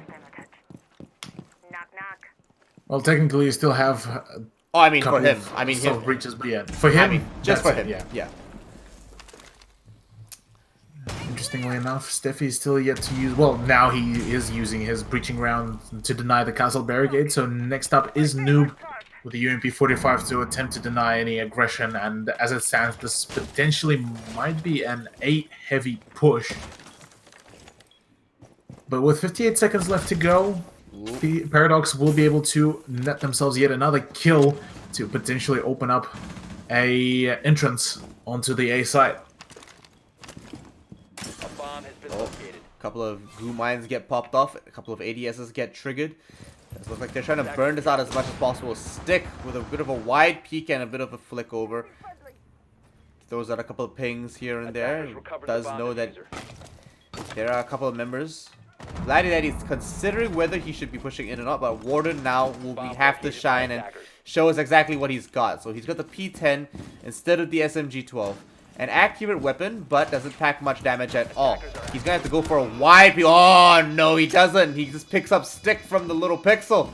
Might just pick up this next kill here. And there we go. With the vault over. Papa picking up a double with the Warden. Oh no, decides to go for the plant instead. He doesn't even see the diffuser, crouches down, and Steffi T cleans that up. Unfortunate. He nearly had the clutch royale as well, as that was which was showcased in the trailer for Warden when the Phantom Sight was just released. So Don't even talk about that clip. could have been pretty dope though. Like if that was the case, could have been very, very cool. Yeah, honestly, I honestly think he could have made that happen. I'm not sure what the communication was behind that. If he sat on the table, or I mean, like, not sat on the table. If he thought the diffuser was there, and he was going to try to bait out the last man. But that's about it. I mean, unfortunate. Just didn't have enough information, I suppose. Yeah, it was either the lack of information or just the maybe he didn't pace himself just a little bit longer. But alas, 2-0 so far is the scoreline in favor of Paradox, which is quite interesting. And potentially they might be speeding towards the fact that they will be potentially grabbing themselves those both maps, which would ensure them qualifying for the playoffs and taking over the spot that is also contested by LFO. So all in all, this is shaping up to be a very spicy, just for the sheer fact that PC419, we've been praising this team for a fair while, that they were able to perform very well, and now we're witnessing them pretty much fall down to a team that is currently, like you mentioned, third from the bottom on the LPL Challenger leaderboard. Changing mag. No, they don't. They definitely deserve better, and they definitely probably deserve that death as well. Vladdy getting taken out in a very awkward manner, quite early into the game as well. A lot of early kills coming out from both sides so far. I'm not sure how I feel about it. I'm not sure if it's sloppy entrances or just very good spawn peeking. Could be a little bit of both. You never know. Yeah. Well, like I was trying to say before, I feel like Paradox definitely deserve to be higher on that scoreboard, but so far they are showing quite well against these top teams, and we see this in almost every league, right? We see some of these bottom tier teams on the lower half of the ladder come up against the best teams, and they actually turn up quite well. Sometimes they don't actually exactly win. Sometimes they die in situations like that. Nate with a very nice kill on the stick. But sometimes they do well. Papa on PC419 picks up a double. Deptra's the only one left on that side, and he's gonna get taken out real quick. Papa picking up another one for himself, and PC419 win round 3. Fantastic turn of events, honestly, for PC419. Do manage to bring this back very well. Whereas on the side of Paradox, seemed to be a little bit rushed. Maybe they got a little bit overly too confident. And yeah, maybe this is the start for a potential comeback as well for PC419 after losing what, almost 7 rounds in a row. Yeah, it's just consistently strong, you know, these guys. Oh, and the lion comes out. Amazing. But no more Warden. No more Warden, which is kind of strange because he's been doing well, and he's had a good presence so far. It's just unfortunate that he's not doing too well himself. Maybe the team doesn't have confidence in it. Maybe they need a little bit more in the utility section for the rest of them, and maybe something that can change the landscape of how they're defending the site. Yeah, maybe they were missing out on some of the utility. Maybe they were missing out on just a different playstyle. One way or another, they did manage to finally take the Hookah Lounge and Billiards. 3rd time's the charm, and kitchen and supply room entrance will be the next attempt, which I'm kind of curious to see how will this unveil, because for a successful defense of this side, you do need to have a presence from above as well as the fact that Flossie did bring a mirror. It usually gets banned out quite substantially, as pointed out by one of our wonderful observer. As just quoting, been about 5 years since she's been played, so Well, not exactly 5 years. It's a bit of an overstatement, but nonetheless, it It's is a a rare- hot minute since we've seen it. Yeah, it's a rare sight. It's a rare sight indeed. Stick, however, will be pushing through. Does look like Deptra's already taken a whole bunch of damage. New Birdie playing very aggressively behind that bomb in the kitchen, and Vladdy Daddy actually getting taken out again to be the first one to die. Unfortunately, he must feel horrible, unable to do anything for the rest of the round, or anything for the rest of his team. Sophia being lost early as well is a huge loss, considering those concussions. Those concussion grenades are invaluable to them. Correct. Well, for now, the roaming of Papa will be somewhat successful, albeit that he is straight away traded out by Stick, ensuring that only a single man difference will be in effect between the two teams, albeit that Legion is quite substantially tagged up. The breach is quite successful into the theater, allowing some extra movement space, but it's not fully cleared out. Steffi, surprisingly enough for an Ash player of a team, is on a drone, comparative to what most of the people would usually tend to see in a ranked game. But disclaimer, ranked is a much different experience comparative to the competitive play. But to go back here, a C4 pre-placed could potentially be able to get a nice kill for Flossie. Yeah, maybe. He's got that pre-prep C4. I'm interested to see whether or not that's going to work out for him. Oh! Grenade gonna go down. Won't collect Flossie. Fantastic reaction. Unfortunately, maybe just a little bit early on that one. If it was just... If they waited a little bit longer, might have picked up one kill. I'm not too sure if he's too close to that C4. He should be fine. Probably won't take any damage, but considering that they're probably gonna bounce that grenade over his way. Nope. Not gonna go anywhere. It's gonna go straight down and hit a whole bunch of nobody. So, Steffi's gonna throw a couple of flashbangs inside. No ADSs to deny anything. Noob's gonna get flashed. He won't hear anything at all. But a very nice reaction from the other side over by the bathrooms. They see the Alda. They pick up the kill, but it does look like they trade it back anyway. The C4 gets picked up, and PC419 win round 4. So a much better defense coming from PC419 so far, comparative to their defense for oh wow, that kind of kill, Phoenix, nice. Comparative to their defense on Clubhouse, this is a far better performance so far, but it's still very even between the two teams. Certainly is. As Blue Bar and Sunrise will be the next choice, the score is now evened out, and it seems that PC419 did start finding their mojo once again. Bringing in a mirror one more time for Flossie this time, once again.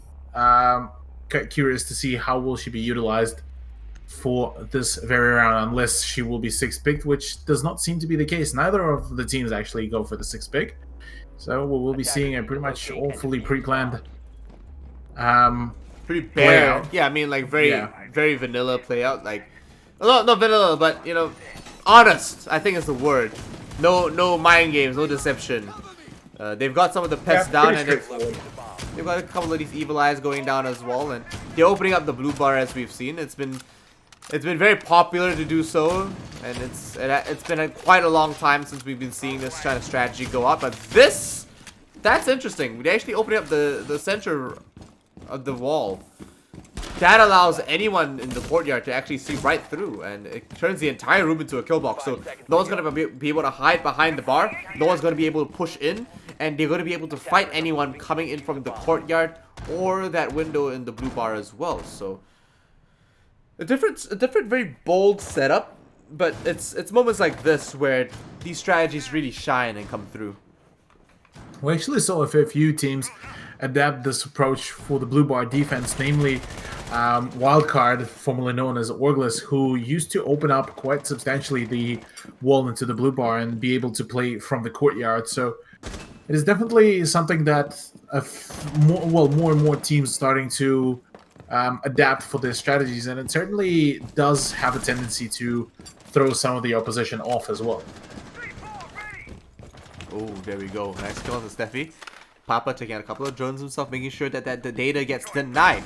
Oh, and a grenade walks right back into it. Unfortunately, just unfortunate timing from him. It's not like he did that on purpose, obviously, but honestly. Oh, very risky trade coming in from Odoving, pushing through like that.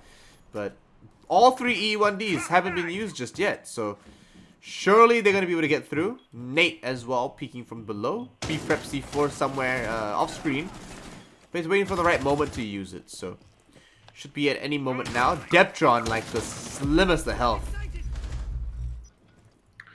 Yeah, but at the moment the main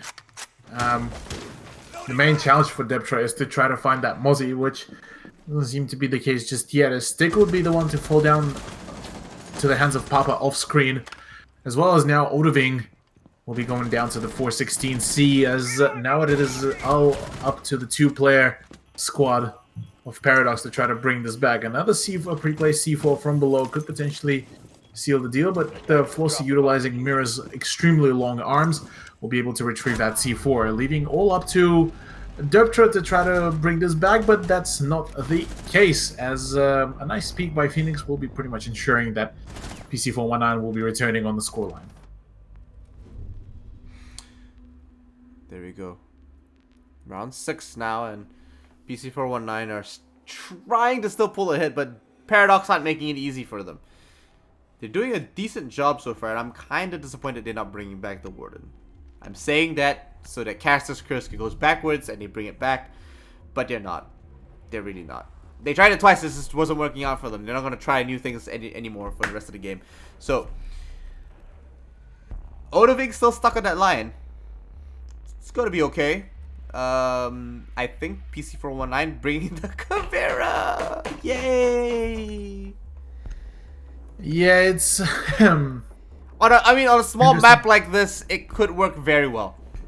It could work, but I am dubious about the choice on the Hokan pool room, because it is already the 4th time we've seen PC419 play it out, and 2 out of those ones were unsuccessful.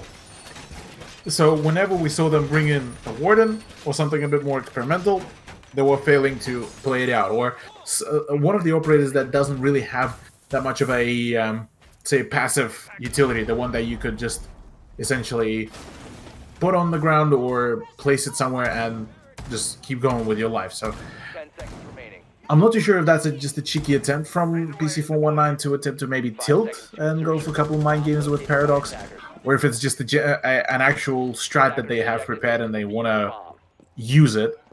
But it's leaving me with a few questions here. Certainly is. Does look like they're going to be pushing. Oh, okay. A couple of pings going quite close to that drone. Not sure if they're going to collect anything on that just yet, but Flossie already took a little bit, just a lick of damage here. And Stick trying to catch someone on the rotation.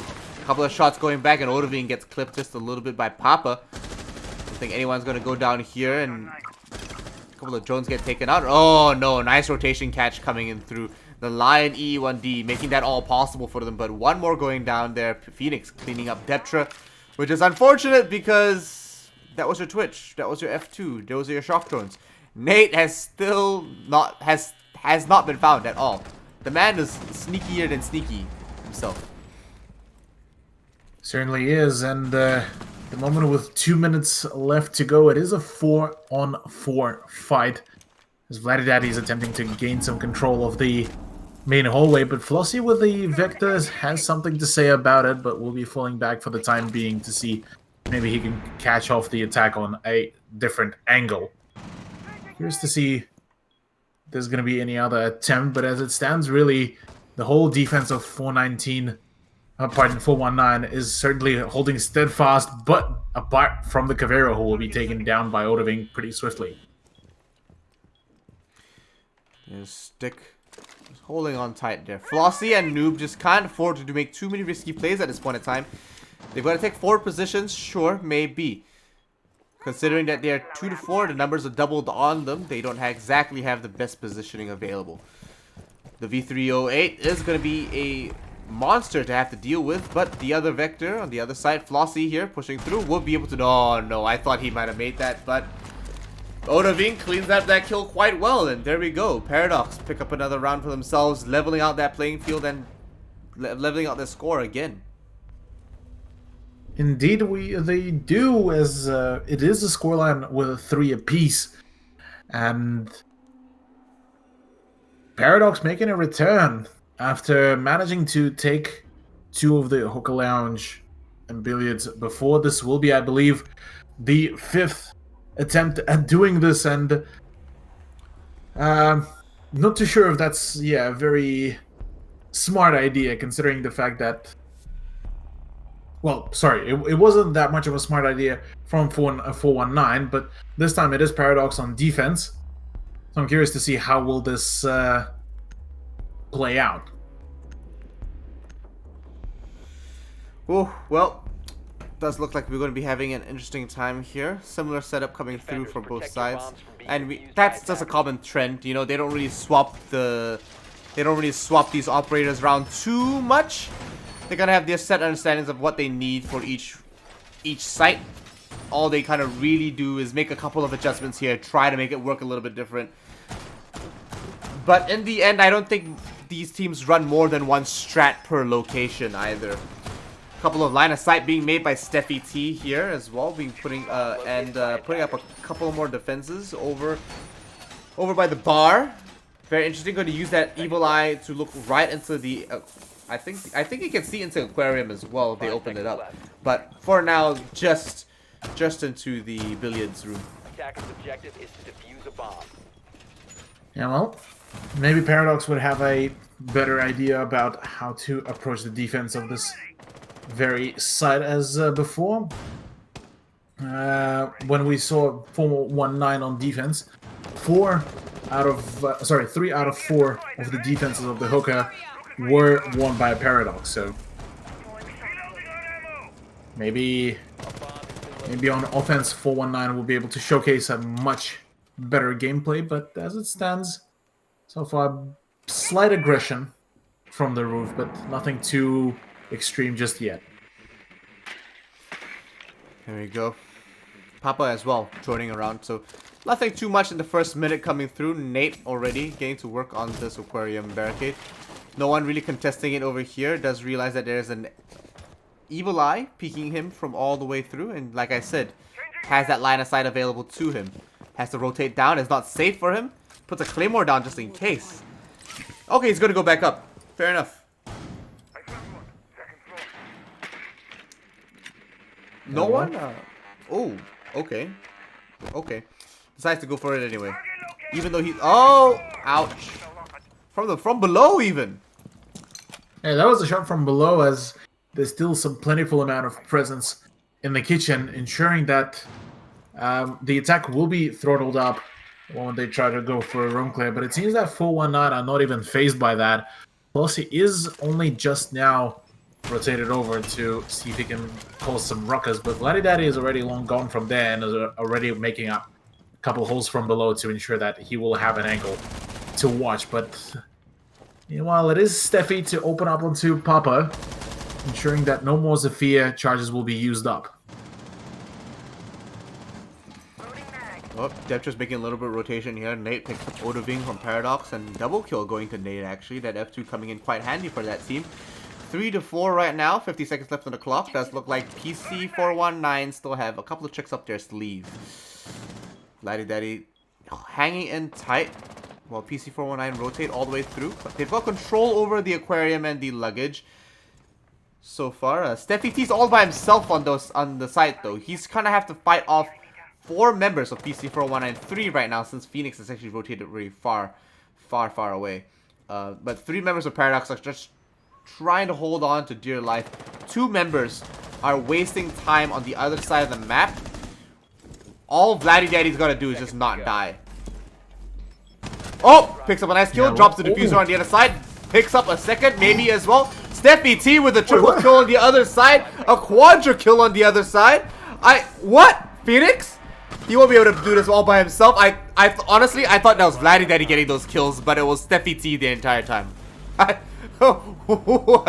Oh my gosh. Wait, I got so bamboozled. Cthulhu, I got bamboozled. Someone was playing me right there because I always saw it was Vladdy Daddy, but Steffi T's name just keeps popping up. I thought I was seeing double for a second, you know? we've been tricked, we've been backstabbed, and we've been quite possibly bamboozled here, Ian, as just unexpected happened, and Steffi just decided to whip around, pull a couple of 180s, and pretty much clutch the round for Paradox to push themselves further into the round. Considering even the fact that it wasn't even a 1v4 or 1v5, it was still a 3v5. What was it? 3? No, 3v4. So it was still very much workable, even if he would have gone down, but he didn't even need any help, really. He just said, yeah, let me just utilize really quickly my ACOG with the 80 rounds, and voila. Just There we go. It was very deceptive because the man looked like he was picking up kills all over the show. Anyway, it was a very fantastic time. Steffi T stepping up big for his team, and Paradox secure another round. So there we go. So 4-3 right now. Definitely looking like a very tight matchup, like we predicted at the start. This is one of the best matchup we've got going so far this night. The next matchup coming through, definitely not going to be any smaller or anything to shake a stick at. They're going to be just as hot. But who do you think, based on this neck-to-neck performance, is going to take out the first game of the night? Well, I would say that so far Paradox have been flexing, but looking at so far right now within the context of this round, it certainly is not looking like the start of the round for Paradox is going to be too fun, with just the fact that already the smoke is gone, and that's one of your plant denials is gone as well. Yeah, a couple of... No balls. Echo, no Valkyrie. Yep, nothing at all. Does look like Vladdy Daddy is going to be denying a couple of drones. I mean, like, any Mozzie main out there will just have their heart broken every time they have to shoot a drone. Does not collect the shock drone this time around.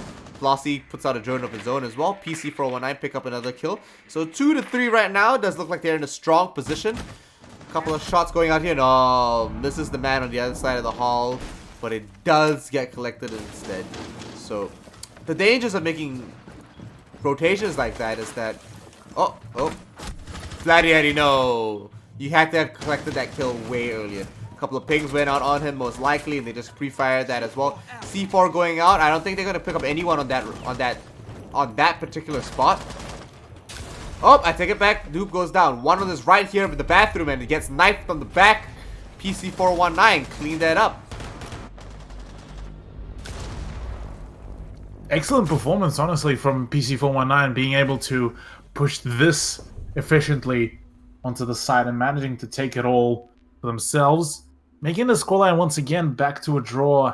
A similar case of what we saw on Clubhouse, but neither of those teams are out of this just yet. PC419 need to win this map to ensure that Paradox won't be advancing into the playoffs, whereas for Paradox, they need both of those maps to be won. One is already in the bag. They need their map pick to be victorious as well. Otherwise, pretty much they will be out for the remainder of the season, considering that they will be unfortunately left out at the bottom of the leaderboard. Whew. Defenders, protect your bombs from being defused by A very attackers. interesting time here today. Oh yeah, Bomb certainly located is a by very attackers. interesting time and a very interesting set up for both of those teams. Attackers have located a bomb. Curious how will Paradox try to respond, really. Blue Bar and Sunrise defense. We did talk about it a little bit, how some of the teams prefer to have the Blue Bar opened up and turned into a kill box, like you mentioned before. So maybe this could be the chance for Paradox to redeem themselves and put them once again into the driving 5 seat, seconds really. to go. Yeah, well, interested to see how this turns out. Does it look like pretty standard setup so far? Nothing too tricky. Strong hole going down on the hallway here. Barbed wire definitely doesn't have to be on the actual stairs itself. Could have actually been in front of that doorway, to be honest. But just the top of the stairs will be fine and will suffice, I suppose. A lot of droning still going on within the first 30 seconds. They don't have to rush this at all. Deptra just letting that drone go through. Does notice that they haven't seen him just yet. Very nice skin, by the way. Evil Geniuses. Good choice. It's quite a pretty skin indeed. Yeah, I it's believe part alright. of he's one of the pilot program as well. Absolutely. Steffi T going to be hanging around that main lobby on that drone. He did collect it. I think that's one. I think that's just the one drone on his army right now. Odwing's got a very interesting angle here. Playing with the shotgun vertical as well. Maybe even trying to pick up anyone on that upside down rappel. Oh boy. If he picks up someone like that, I'd be amazed. But, I mean, things happen. Nate's not gonna risk... Oof. Yeah. Nate's grenade gets denied by that ADS, which could have sealed the deal for that smoke player, but it seems that PC419 are just pretty much wiping the floor with Paradox, as just 3 players on the defense just went down just like that in the snap of a finger. So it is all up to Stick and Steffi to try to clutch this up. Once again, nice shot, albeit that Phoenix is now on a slither of health. He wants to go for that 4K, I believe, but will be denied. Flawless round from 419 to put themselves in advantage. Very interesting how this is turning out. Phoenix had a fantastic performance, and over on Twitter, the man said that he didn't feel very confident. He wasn't feeling it, but I think he's feeling it. Yeah, he's contrary to the fact. I think the man's doing a fantastic job. Everyone on PC419 is doing a fantastic job. It's just that Paradox are matching that gameplay, that level of power and prowess. So definitely something that they didn't expect coming through from a team so low on the ladder, but definitely proving that they deserve to be here. Oh, certainly. Yeah. Interestingly enough, PC419 are planning to bring in a fuse, which Oh, I didn't see that. yeah, Well, it is being brought in. So I wonder. Oh, do you really? Do you? Phoenix and I did. Oh boy. But, okay, well, I mean, fuse for this side could potentially work out if you play him carefully on those windows. it would have technically. to. He would have to do it upside down. He's got one shot at it, and the enemy would have to be distracted and not hear them doing it. It would have been better for a side like Kitchen and Service would have been fantastic. But even Bar, it would have been fantastic for Bar. Any site where you are above them, it would have been the better play. But a horizontal fuse play is so dangerous. So many times have we seen fuses just get absolutely destroyed. But, I mean, there are safe ways of doing it. It's just rare, you know? It is certainly rare, especially for this side, like you mentioned. Does he have the AK on him? Oh, Yeah, I do think he does have the AK. AK is actually a very much underrated gun, and I do believe that if Fuse was to be a 2-speed boy, he would have been a extremely strong operator. But as it stands, Papa is the one to open things up onto Deptra, as Steffi is just continuing to do his setup. With Jaeger dead, things might get a little bit spooky. So here we go. Oh, Lady Daddy denies a couple of the ex-Kairos. Will rotate out of that. Does his job. Doesn't have to be there for much longer. Steffi as well. Going to be holding down on that hooker lounge as long as possible. Nate's going to be rotating over. Does look like he has a little bit of backup coming his way onto the terrace. And a little bit of drone. Oh, did he pre-plan this? Oh, no one's there. They do push through quite easily. So Fia's going to provide a little bit more cover with the concussions. And Steffi T has all the work cut out for him. He gets concussed from behind. Doesn't exactly know where it's coming from. A couple of ADSs. And, picks up 1 kill. Phoenix going down. He's got about 20 shots. He doesn't have to reload just yet. Pre-fires a couple of angles, but he knows that he's getting droned out left, right, and center. Vladier is coming to the rescue. But will Flossie be able to do anything on that fuse?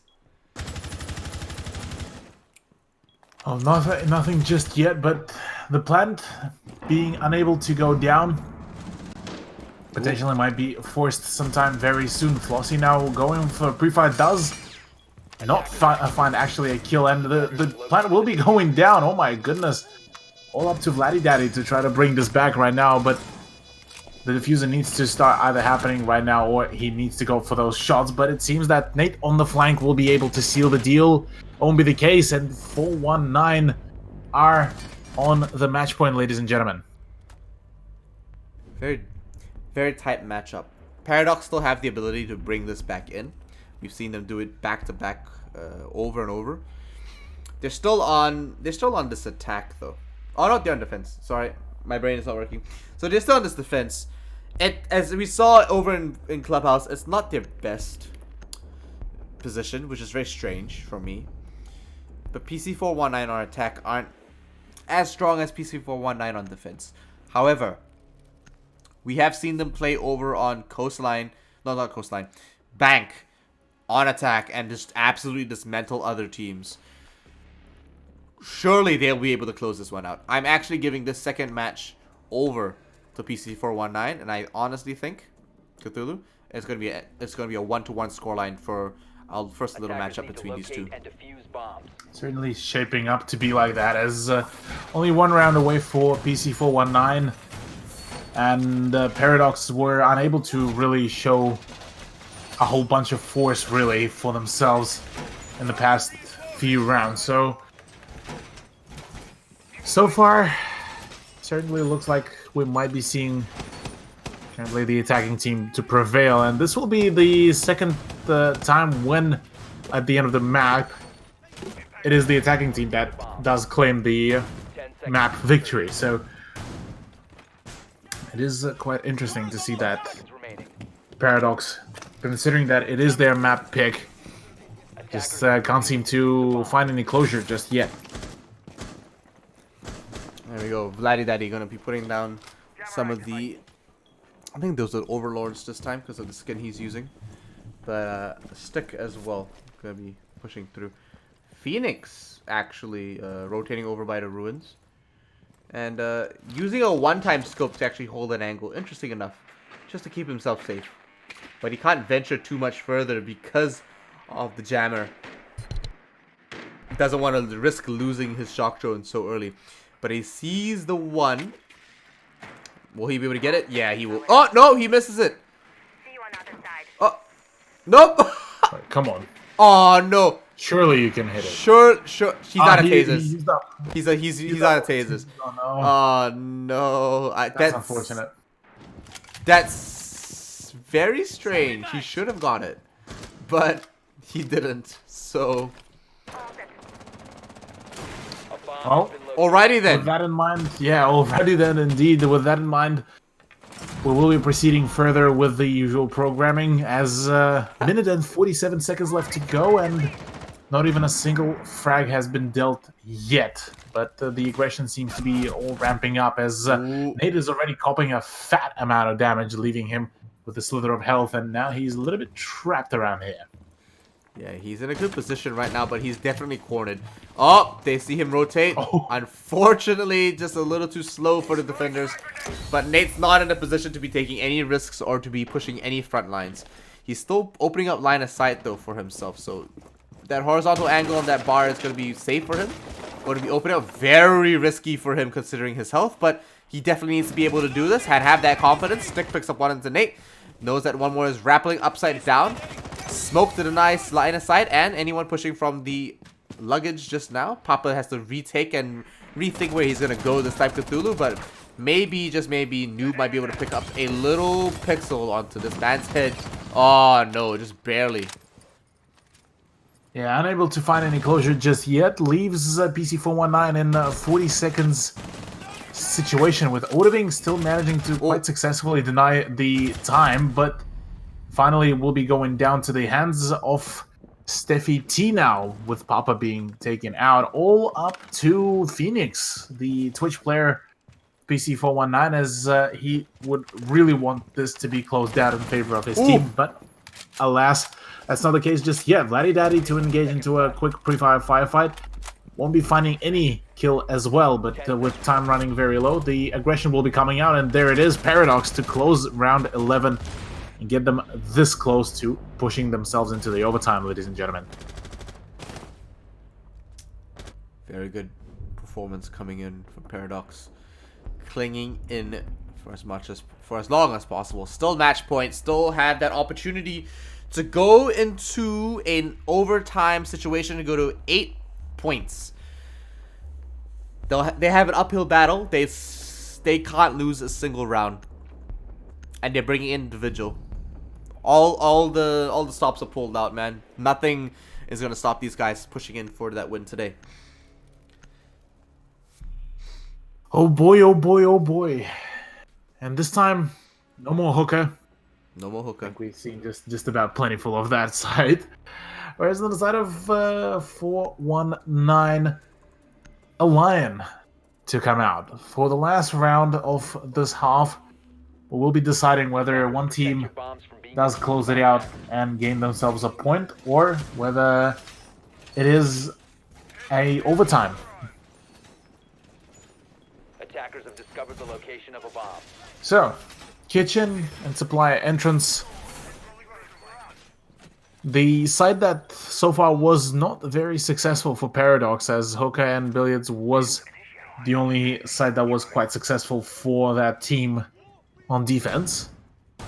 Curious to see how will they be able to perform this time, knowing how PC419 prefer to approach the side. 5 seconds left before insertion. Okay, yeah, well, I mean, I feel like there isn't too much defense coming for that. Phoenix already bringing out the declaration of war, saying he's coming for it. Not exactly sure what he was talking about. Sorry, but Odoving still has 3 overlords, 3 jammers to put down, so a little bit late on that setup from him. But considering he knows that Phoenix has the Twitch, has the shock drone, he doesn't want to risk losing it just yet or just too early. So good job from him so far. Has one more still on him. Should be able to deny some line of sight. But I'm not sure if he wants to put that down now or later. So considering his position, that C4 could come in very handy later on. But Nate gets wiped out already. Deptra picking that up with Commando 9. Certainly a good start, and meaning that Buck won't be able to make any disruption from above, including the fact that there will be no more frag grenades as well for PC419, as it is definitely going to be hindering them on their offensive utility. And that could, in return, potentially allow Laddie Daddy to go for the push. There it is. Does manage to tag up IQ quite substantially, but no success just yet. She will only be spooked off, and Steffi will be taken out by Phoenix. Just like that, with the F2. Laddie Daddy to consider his lurk. To continue his lurk. Should be able to net himself another kill, but it is Deptra who is able to find a kill onto Flossie. Attackers recovered the diffuser. Oh, well, Papa's got a pretty interesting angle here. Does look like he's looking down. No one's actually spotted this man just yet. Oh, my gosh, Vladdy with a nice flick over onto Phoenix. Does take him down. Papa will be the one rotating over, and now 2 to 4. Isn't looking so hot for them just yet. One pest around the corner. Deptra gets taken down by Noob, and it's starting to look a little bit more achievable for PC419. One more pushes through the doorway. They are not able to peek him just yet, but without more information, they can't really make educated decisions. They're going to peek this quite boldly, and Papa's going to go down. Noob's the only one left. He has to rotate all the way inside the doorway to pick up that diffuser. Oh, he's going to peek it upside down. Try to get someone on a little pixel peek here. But I don't think it's going to work out this time, Cthulhu. It's really stacked up against him with 20 seconds left on the clock. Yeah, with barely any time remaining, Noob is running out of any ideas about how to go for the push against 3 players of defense, and it certainly looks like this might be falling into the hands of Paradox this time to go into the overtime. We will be going into the overtime. Ladies and gentlemen, Coastline is not it yet. It's not over just yet till the fat lady sings, and Paradox are telling her to hold her breath. So, Round 13, overtime for Coastline, between Paradox and PC419.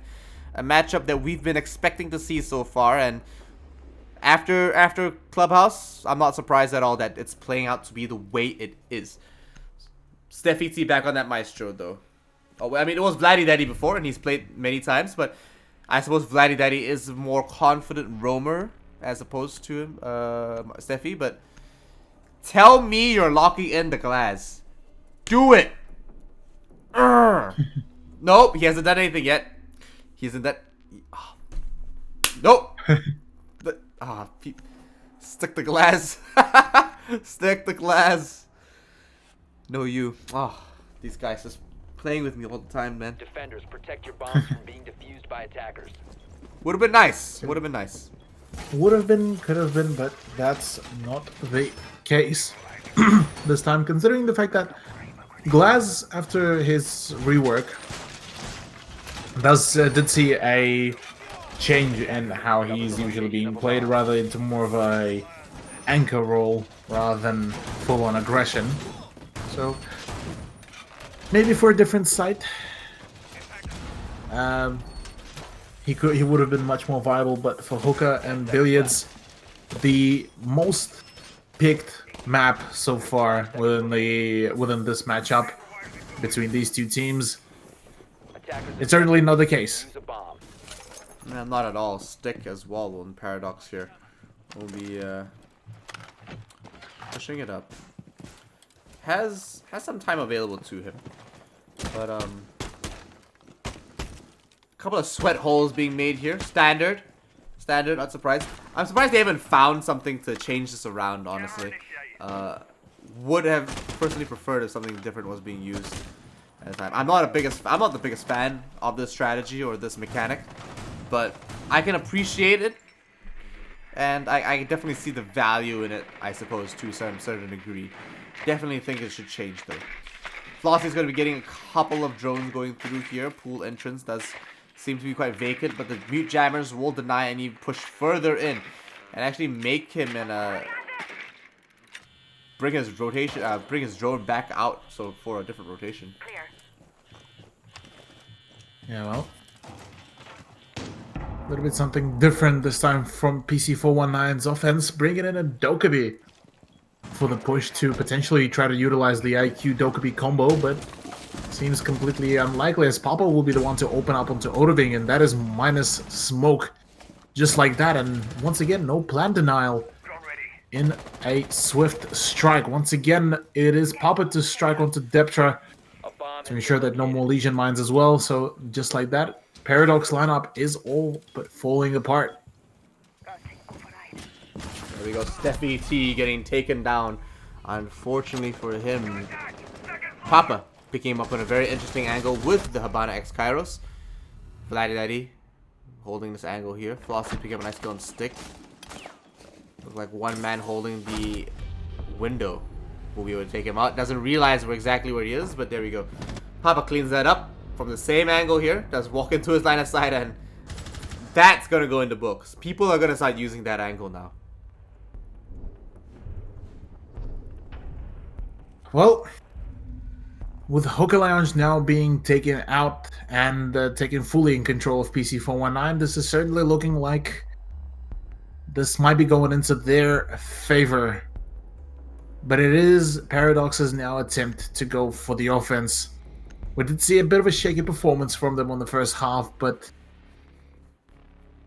it's certainly seeming that all the odds are now being stacked into PC419's favor on this one.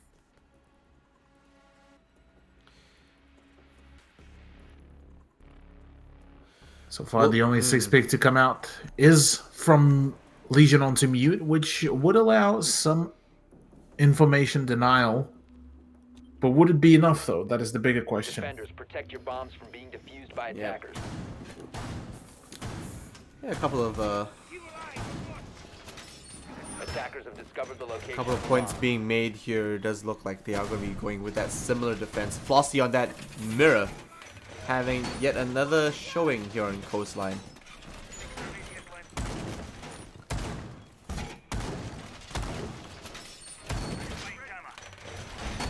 Well, kitchen and service about to kick things off. PC419 once again on defense. First time since the first half, and curious to see how will they play it out. Should we take a peek at the logs? It was a win for... Wait. Yeah, it was a win for PC419 once when they were on the defense. And it was the only time when PC419 actually defended it. So, curious to see whether they will be able to repeat the success of the kitchen hold. Yeah, maybe they might be able to. Was a bit shaky for the attackers back then. Noob as well will be taken down, unfortunately. There goes your Maestro. Unfortunately, not the best loss. I mean, like, not the most forgiving loss in the start, especially this early into the game. That's your Elder, that's your Bailiff. Your That's Evil Eye controls. Yeah, the Evil Eye controls as well. That's huge, man. Well, it's certainly not what you want right now, but Phoenix being able to take out Ordoving, certainly something that Nice. will be a good redemption. C4 to close things out onto Steffi as well. A good play from Nate will be ensuring that PC419 will be staying up above Paradox, but it's not over yet. Minute and 42 seconds to go, and still 3 more players to contest this round. Well, Depth just pushing through quite aggressively. It does look like getting some breaches open as well. Oh, nice. Does look like the flooring has been opened up for them. Fossey trying to shoot through. Not sure if that's gonna work out so well.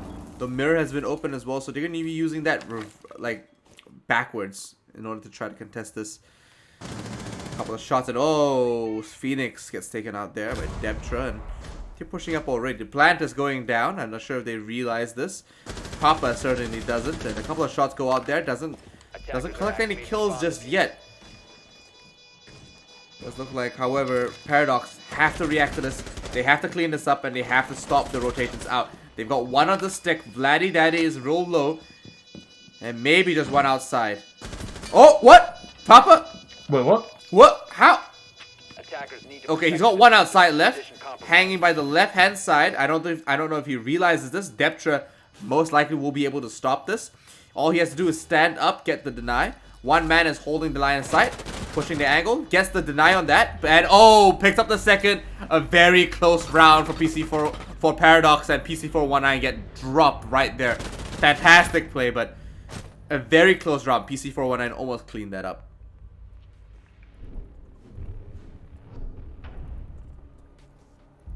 Well done by Paradox to keep sticking within this matchup, and we are on overtime match point, ladies and gentlemen.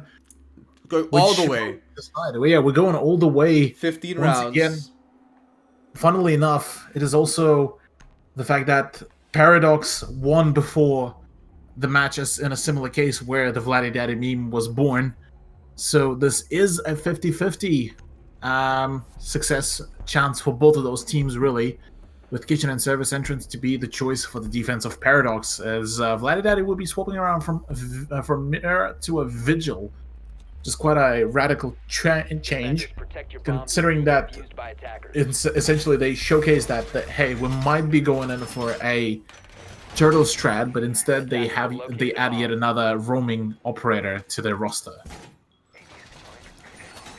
Yeah, well, this round here is the last round that determines whether LFO, former Voltic, or Paradox make it into the playoffs. If Paradox win, LFO are out. If not, it's done. They lose it completely. PC419 don't nothing happens to PC419. You know, they're still at the top. But LFO, they're riding on this. If these guys are watching right now, they're on the edge of their seat. They have no clue what's gonna happen next. They have. I mean, all they can do is pray for it. Really, Cthulhu. Certainly do. Yep.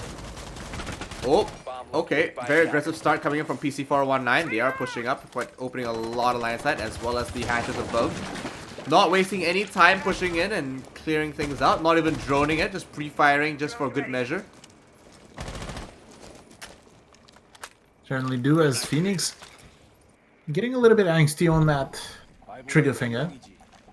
With Vladdy Daddy now being droned out, his position did get revealed, but with his cloaking device, he still should be able to skulk around and to sow some chaos in the ranks of the attacking team, which could be very much the leverage that he needs to use here.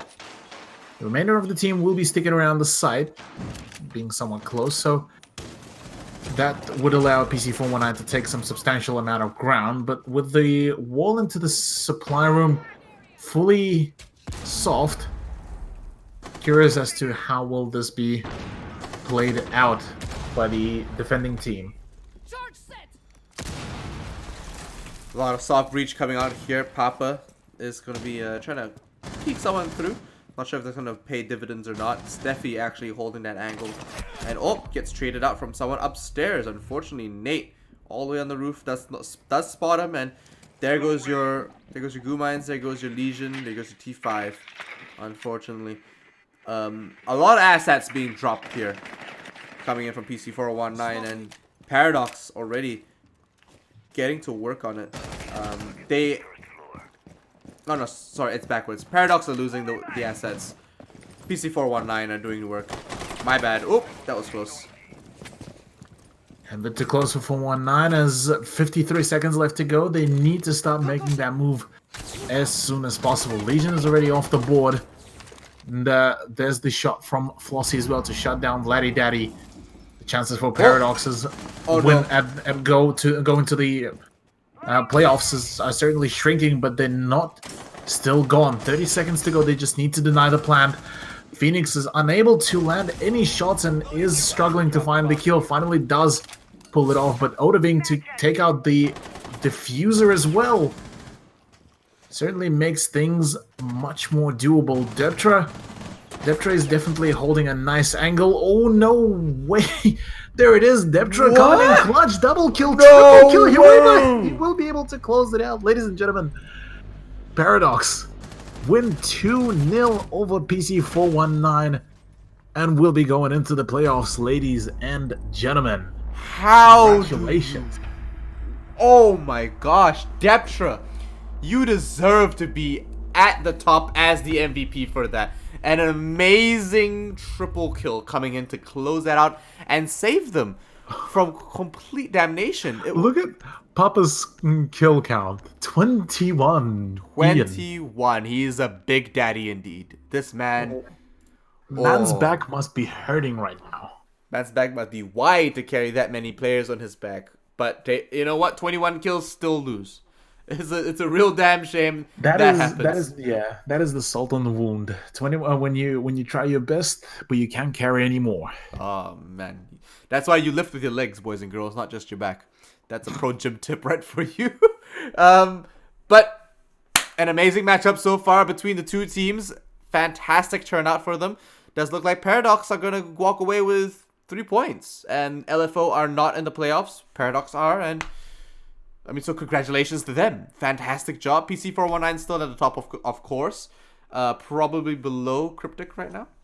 But, oh, well, they don't lose points. Cryptik probably up on them soon enough. Unless they also lose their matchup tonight. So, maybe the Giants may all fall. We don't know yet. We're going to go to a short break, boys and girls. Don't go anywhere. We'll be back with Cryptik versus AMR. So, surely we'll see them fight it out. AMR sitting at the very, very top. Will these two titans really show us that a match as tight as what we saw just then, with a huge upset, Cthulhu? Massive upset. Yeah, it's certainly a gigantic achievement right now for Paradox, and GG, well played. That's all I can say, really. Well done by well done by the whole team, really, of Paradox for bringing this all the way. Yep, absolutely. So we'll be right back, boys and girls. Don't go anywhere. We'll see you soon.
And we're back. I do that all the time. I say that all the time, but it's true. We are. Because Constantine is back here with me, my man Cthulhu. It's still your boy Lan. In fact, yes. Yes, we are in fact back. We're also in fact getting DMs like crazy because of how popular we are with the ladies. Am I right? So, does look like we're going to our next matchup for tonight. AMR, Admire My Rank, versus Team Cryptik. Cthulhu, what do we know about AMR? Well, AMR is formerly known as Rhythm. Was a team that managed to qualify for 6 Masters. Was able, albeit that the end score was not really that shiny, it was still a score, well, of a valiant effort. So, I would certainly have to say that this is a pretty evenly matched. Both teams are evenly matched against each other. And we are seeing the first map being Clubhouse once again, which is quite interesting to me, and it is Cryptik's map choice as well. Curious to see how will they perform. Yeah, I mean, it's a popular map. What can you say? What can you do? What can you say? It's not surprising really. It's a map where a lot of teams get to be able to they're able to play more aggressively. They've got a lot. Their rotations are smaller. It's pretty succinct and pretty compact with how they attack certain sites as well. And it's been played for a very long time with no real complaints. So you'd go with a map that you'd more likely turn out positive with your calculations. You know what I mean? So AMR are already batting out the last one. Okay, there we go. Maestro getting taken off the board. So Capital, Maestro, very interesting choices going through there. Funnily enough, this is just almost the same ban phase that we saw between PC419 and Paradox. The only difference is that instead of a Valkyrie, there's a Maestro ban now. Yep. Both times we saw Capital banned. Maverick is pretty much a given on Clubhouse. Mirror, well, still gets bullied within the ban phase, and Maestro gets occasional appearance. So this time the Italian with a machine gun won't be seeing any action and won't be cracking his gun out. But in return, this will be seeing a return of the Echo. Yeah. Okay. So,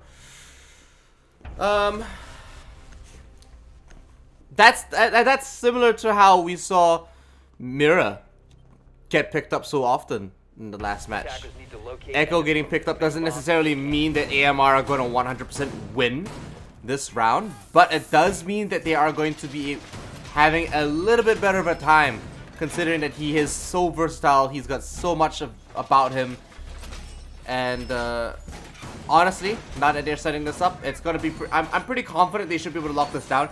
But I just wanted to say that Capital and Maestro getting banned out from both of these guys means that whenever they swap over from sides, they're either going to be focusing on a defense over in Garage, or they're going to be focusing on attacking Garage.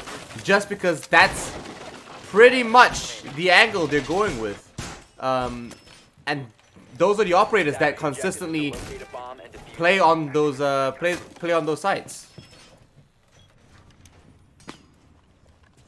Indeed. Well, for now it is a spawn peek from one of AMR's players, aka Unit Doggy, but it will be unsuccessful just due to, well, nobody's spawning there really. And the breaches are already going to start happening. The first set of Hibana charges will be able to pierce, I believe that will be the construction wall, and it is currently a fight between IQ and Echo to see who will be able to spot each other faster and kill each other faster. Yeah, As it stands though, yeah. Cryptik are now poised to attempt to go for that, for the play and for the breach, but striking! Be able to successfully open up the door just to ensure that Bandit will be having a really hard time. Yeah. Doesn't pick up any kills just yet. But Bandit and Wayne Man both actually concussed over by the east stairs. Leb has a nice view of all things, but he's going to be holding down this Garage quite well, actually. No one's pushing him just yet. They're quite wary of the yokai drone in there. He does notice a couple of members pushing in to defend. and to assist him. No one's going to be pushing from the right-hand side just yet, but hopefully no one gets a bit too greedy on these aggressive pushes going through. Striking has a drone that most likely knows exactly where the yokai is. Most likely knows exactly where the echo is. But will he be able to collect any of these kills pushing forward? Well, for now, Cryptik are slowly stalling out. They did manage to get themselves a nice breach, and Striking will be able to get rid of the Echo drone, but meanwhile, off-screen, Worthy will be the one to take care of Sushi, and Term, unfortunately, unable to get any closure there. We'll be dropping the diffuser as well, just right at the entrance to the clubhouse, and this will be leaving Cryptik in a bit of a unfortunate position right now. Cryptik picks up a nice kill onto Leb. JCZ, the man of the hour as well. 3 to 4. They took the Echo out. That's pretty big. I mean, Isworthy as well is dropped low, but he's not exactly out just yet. Should be able to pick up maybe one more kill, or even just waste time for the enemy. Striking doesn't collect on his drone, but does push in quite aggressively behind. So takes out the camera, will most likely get to that plant just now. Unit Doggy is going to be most likely throwing a couple of impact shots. Sees him, does it, then he denies the plant. Counter defuse, the diffuser doesn't go down. It does look like AMR win. Operators, you have run out of time. I ruined Certainly that, looks like but only by a smidge of that time. Unfortunately for Cryptik, the first round won't be going into their hands. They were this close to being able to go for a plant, but just due to them being unable to clear out the roam from below, the favorite tilted into the favor of AMR. very close. Yes. Fantastic impact coming out from Unit Doggy. Didn't need the double impact to actually collect that kill. I wouldn't have collected it anyway. I mean, wouldn't have killed him even if he hit him directly. He was on full health. The man was too strong. But collected a kill. Denied the plant. Fantastic job. Almost ran out of time. So very timely. But Unit Doggy will be swapping over the castle as they are going to gym and bedroom. And castle is almost 100% necessary if they're going to try to defend that jacuzzi wall.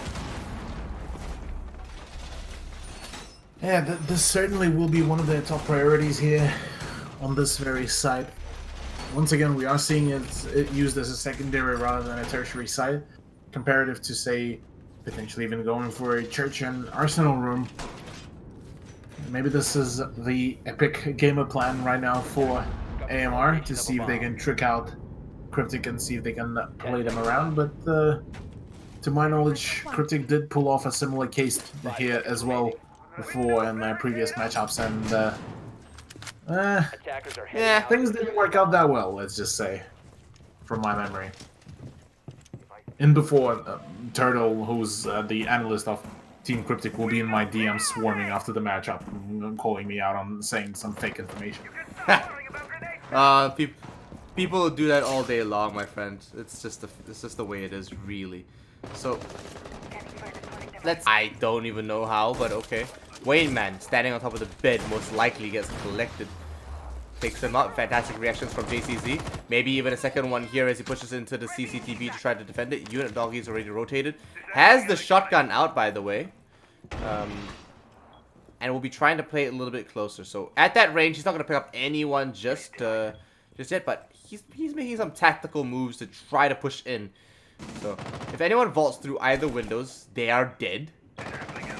But considering they're going to get to work on these hatches, and Striking is just waiting for the right time for anyone to be pushing through. Alright, Thumbnail gets a nice little deny going through. Leb throws in a couple of shots from inside logistics as well. The little secret stash. And now he might actually have to rotate, considering the hatch is open behind him. Yeah, well, now Leb is about to get pressured as well from the hatch into the logistics potentially, as willing to do a hefty amount of work if he wants to be as useful utility-wise for his team. Another yokai drone to be thrown out as a frisbee to ensure that its positioning will be there, but will be swiftly denied by Striking. So Well done. Thumbnail, meanwhile, will be able to relocate himself to assist the Echo player in the hopes of trying to deny that IQ push, but will be promptly swapping around, leaving all up to Echo to hold the logistics. Pushing through. Sushi as well as moving around. Try to push it. Oh, sees the head of the castle, but gets traded out. Zofia cleaning him up as well. And oh, there we go. Isworthy. One more kill as well. Jam picking up a second one for himself on the Isworthy. Refragging. But kills going out. That looks like Unit Doggy is down, and Jam picks up Sushi. Very nice teamwork. Very clear.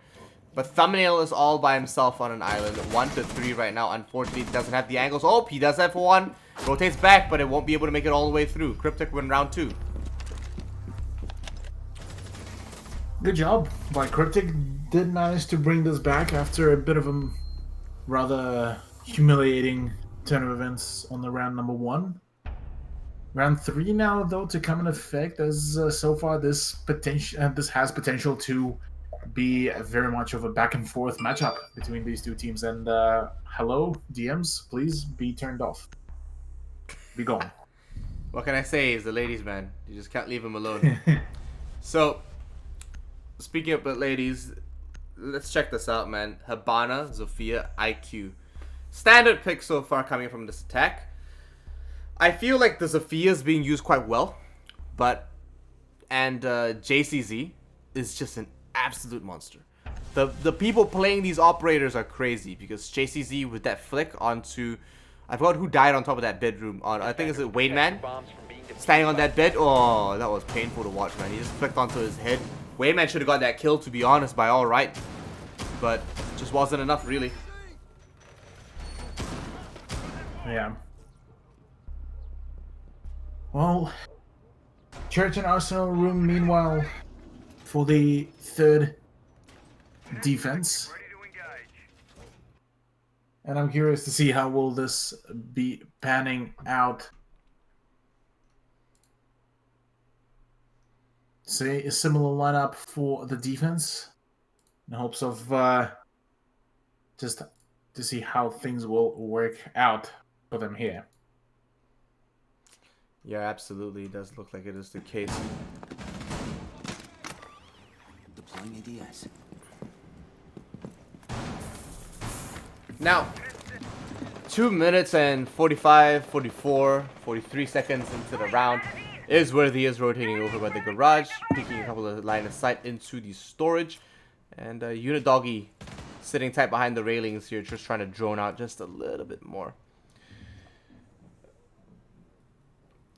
Couple of men, couple of players just rotating all the way around. Does look like they will be pushing through. Isworthy has an inkling someone's pushing through the main door. Does look like Sushi now droning upstairs in construction. Won't be able to find anyone, but JCZ collects Isworthy. And one member already going down. That's your forward defense, your roamers being taken out. Not being able to waste too much time for the enemies as well, because they don't want to necessarily pick up kills, even though these operators have fantastic kill potential. They just want to make sure they don't get to the site early enough and that they waste their time, make them think about things too much. But another member yet again on AMR are going to go down early. Swapping mags! That was a very zoomy Zoom. zoom. It goes thumbnail with the SMG11, but for now it won't be just zooming away in your lives just yet. For now, though, the hatch in the bar did get opened up, and he will be potentially the first person to respond to any aggression that Cryptik will be throwing at him or his team. This time the hatch will be starting to get popped open, but the impact trick will be full-on successful. What? No, it will not. Pardon. As the impact nade does not reach the needed height, and Wayne Man just decides to play Neo and dodge the bullets, really. Just won't be enough for them, really. Wayne Man as well is holding a little line side. Oh, might be able to peek this, and no, he gets traded out, unfortunately. He had the right idea, it just wasn't really wasn't enough. And oh my gosh, Leb barely got those shots through. He didn't pick up the kill, unfortunately. Thatcher, Sushi just sitting upstairs, hanging tight. waiting for the right time to push through and pick up more kills. Striking has a good line of sight all the way through the utility room. It does look like he may just push through. Oh no, a couple of trades from behind the shield, and the Echo will be successful. Leb turning out quite big, unable to trade more kills going to his way though. Thumbnail hanging on the other side right now, throws a couple of smoke grenades. Some toxic babes to flush him out. He moves and he rotates, but it wasn't enough, and he won't be able to collect this one just yet. Oh my gosh, prone on the ground, he won't expect it. Jam and Sushi collected both. Fantastic performance from Cryptik, honestly. As they, even with a... After the fact that they've planted the bomb, well, not the bomb, sorry, the diffuser. They still just played it out carefully and made sure that, hey, we just gonna play it safe and wait for the for AMR to go for aggression, and exactly that's what they've done, and it worked in their favor very well, considering the fact that a few of the Cryptik members did fall down in attempt to take a couple more positions. You're not giving it up just yet, though. It's still very early. No. They're Still very early. Rounds. Yeah, Echo's coming on quite well though. He just didn't have the right opportunity, I would say, to really shine. He got some good kills, I give him that, but no yokai denials just yet. Kind of just kind of like a. We're seeing him play more gunfighty and more aggressive. I haven't seen too many sonic bursts come up from him. I feel like they might be better with the Maestro, but it's banned, so real yeah, unfortunate. I feel he's very much playing a Bootleg Maestro. Yeah, like a Maestro styled Echo, really, using his drones more like just passive cameras rather than the active plant denial. And to a certain degree, you're very much allowed and able to play it like that, but when it comes down to these types of situations, you most certainly need to have a very safe position from where you can play the Echo drones.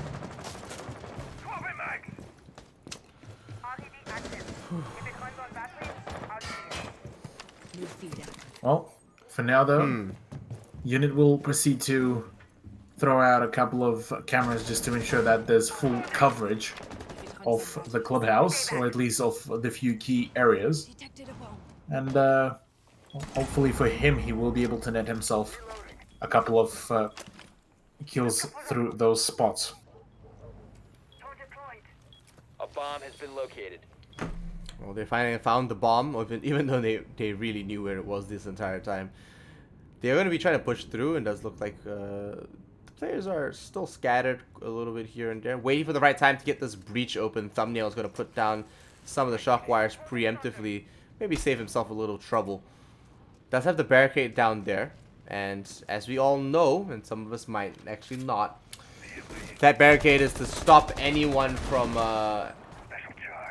getting the concussions, because if Sophia concusses from the drone hole on the right, whoever is trying to bandit trick or Kaid trick or whatever gets concussed, and they won't be able to put down their little shock wire.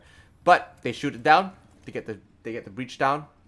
Everything's going according to plan, but they are 1.5 minutes into the round. They need to make something happen, something a little bit more solid.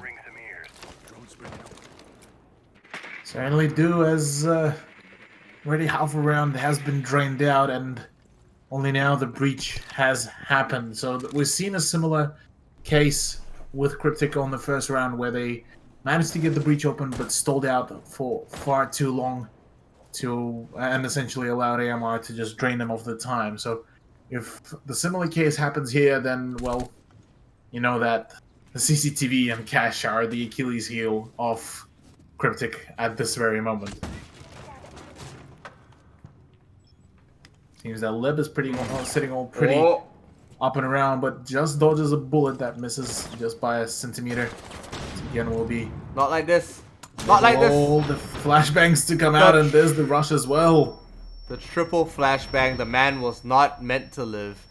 Jam and JCZ, the dynamic duo, the JJs I will call them, push through quite aggressively. They take a forward position on this garage balcony. Toxic gas does push JCZ out of the window angle. but will allow him to just hold this one down by the by the cash door. They have to push in. Isworthy's going to try to deny as much as possible, but wow, a nice C4 coming in from Thumbnail. Picks up both Serum and Sushi. Striking goes down to Wayneman. Jam refrags onto Wayneman. The plant gets denied, and there we go. AMR win round 4. We're out of time. Once again, the same case happened here. Cryptik took a little bit too long with their execution onto the garage, and once again, they lost just by the sheer fact that the plan was denied. First time it was from below with the impact nade hole. This time it was just a simple push up by the Jaeger and playing off the aggression of the second player of Cryptik. So, very unfortunate loss for Cryptik and very well played by Unit.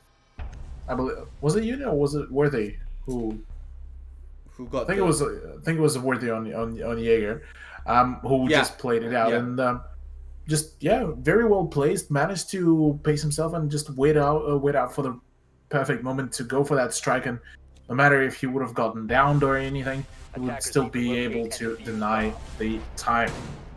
That is the most valuable resource that is quite limited within Siege. Fantastic time going for them so far. And yet again, a very nice and tight duel coming in for us tonight, Cthulhu. AMR and Cryptik are just neck to neck, really. Their places in the ladder are secured and locked in. They don't have many places to go for the last day of our playoffs here. For our circuit. Next week is playoffs. But it is, however, though, a battle for the seed as well. No, true. Attacker's objective is to locate a bomb and defuse it. Yeah. So I would imagine that both teams would really want that top seed just to ensure that the first matchup will be a bit more in their favor comparative to whether you would be, say, on the second or third spot in the standings. Sorry, on the seed. Well, don't forget the most important part of taking that first place, bragging rights. Yeah, there's bragging rights as well, and that's correct. Yeah. So I mean, it's always good to be first place. So far, it's AMR. No surprise, really. Serum as well will be rotating and just checking a couple of line of sights and checking these corridors here. No one's around. He's reassuring his team, guys, trust me, it's clear. I droned it properly this time. Striking, cleaning up a couple of cameras. We'll be rotating down the central hallway. Maybe try to get a couple of line of sight. A little line of sight into a couple of these rooms. Central stairs quite vacant for him, and Wayneman just doing his due diligence, holding that hatch upstairs from the memorial room. Sushi's far away from his team though. Yeah, he certainly needs to rendezvous on the double with his team, but that shouldn't be an issue, as nobody's roaming the blue tunnel stairs, which would allow one, Jam to rotate over and take a hold of that angle, and two, for Sushi to come and reinforce his team. He still has two of his screw tops, as well as, now two breach charges, as one of the three did get used up to open up the floor. And all in all, this is panning out to be a potentially good turn of events. Wayman is forced to fall back after an unsuccessful kite trick, as just the sheer spam of the EMPs was there. And we'll be utilizing the remaining Artilla Claw for the reinforcement of the bar wall. A bomb has been located. So a lot of work is being done so far. It does look like they are getting on the way. Crypt striking may just drop down this hatch here. No, he decides to rotate off. Actually, maybe push down the, I would imagine, the stock garage staircase. One going down here, striking gets collected up. Is Worthy already picking that one up as well, and that was the IQ that was rotating before. So my prediction was right. He did push there, but unfortunately my prediction was right, and as Worthy was waiting for him. A couple of more kills get collected up here. Wayneman collecting up one more, and Serum as well onto Unidoggy. It's a 2-2, 2-on-2 situation right now, and oh my gosh, the Echo Drone stops the plant. Serum gets collected, and AMR clean up round 5 in good style. Well done by AMR. This time Lib finally readapting to playing Echo, as a bit echo. more of a passive echo rather than aggressive gunfight echo, which certainly allowed him to acquire the epic gamer bread around here. Yeah, well, he got a nice 2K clutch there, and Yes. he did a good job with the Sonic Burst. Fantastic flick onto the Hibana afterwards. Fantastic all around job from Lib, playing Echo Echo, not Maestro Echo. That is correct, yes. This is Castro language, by the way. Alibi being picked up here for the second time, going to gym and bedroom, most likely going over to where we saw Alibi used before in the last matchup for our first match, our first game of the day, cash room. So, that or by the windows. Attackers need to locate and defuse Yeah. as many bombs as they can.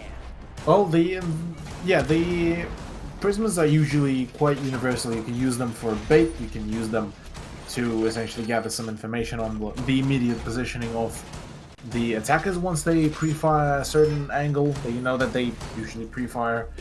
And in general, you can use it for a rather more aggressive play if you're feeling all funky with Alibi. But yeah, certainly she's one of those operators that allow some flexibility, whether you want to 10 play seconds to go. her a bit more passively or you want to have, let's say, one of the prisms in your pocket and just throw it out as a bait, say, for you to simulate the run out.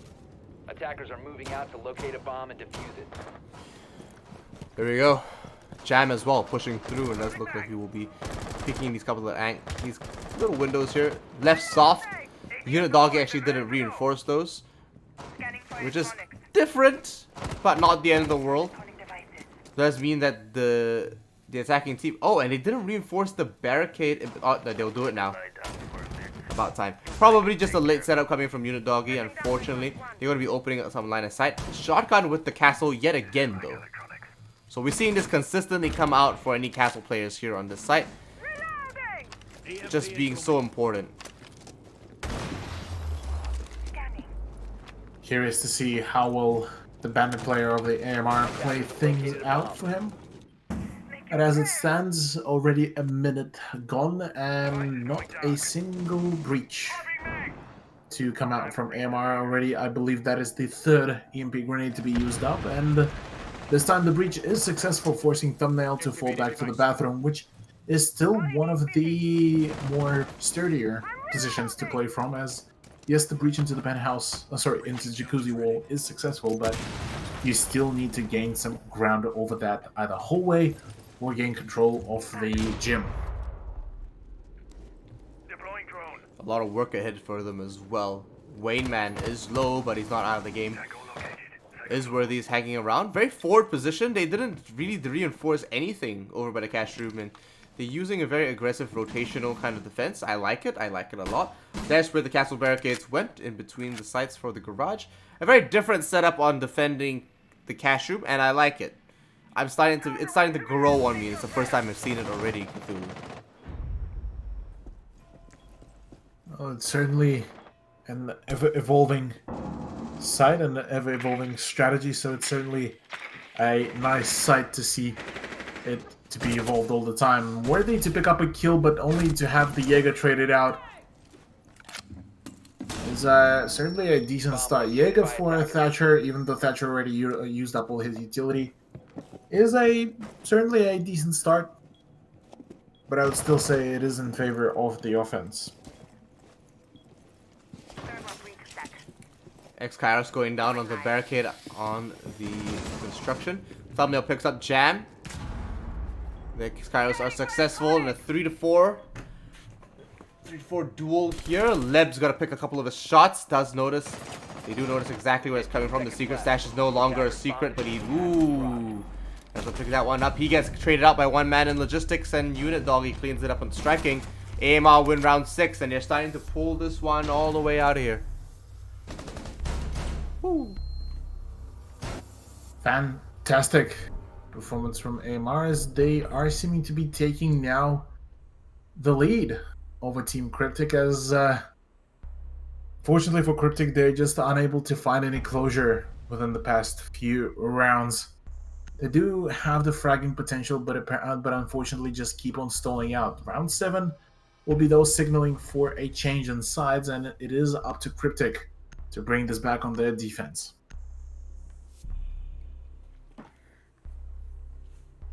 It's still winnable for them.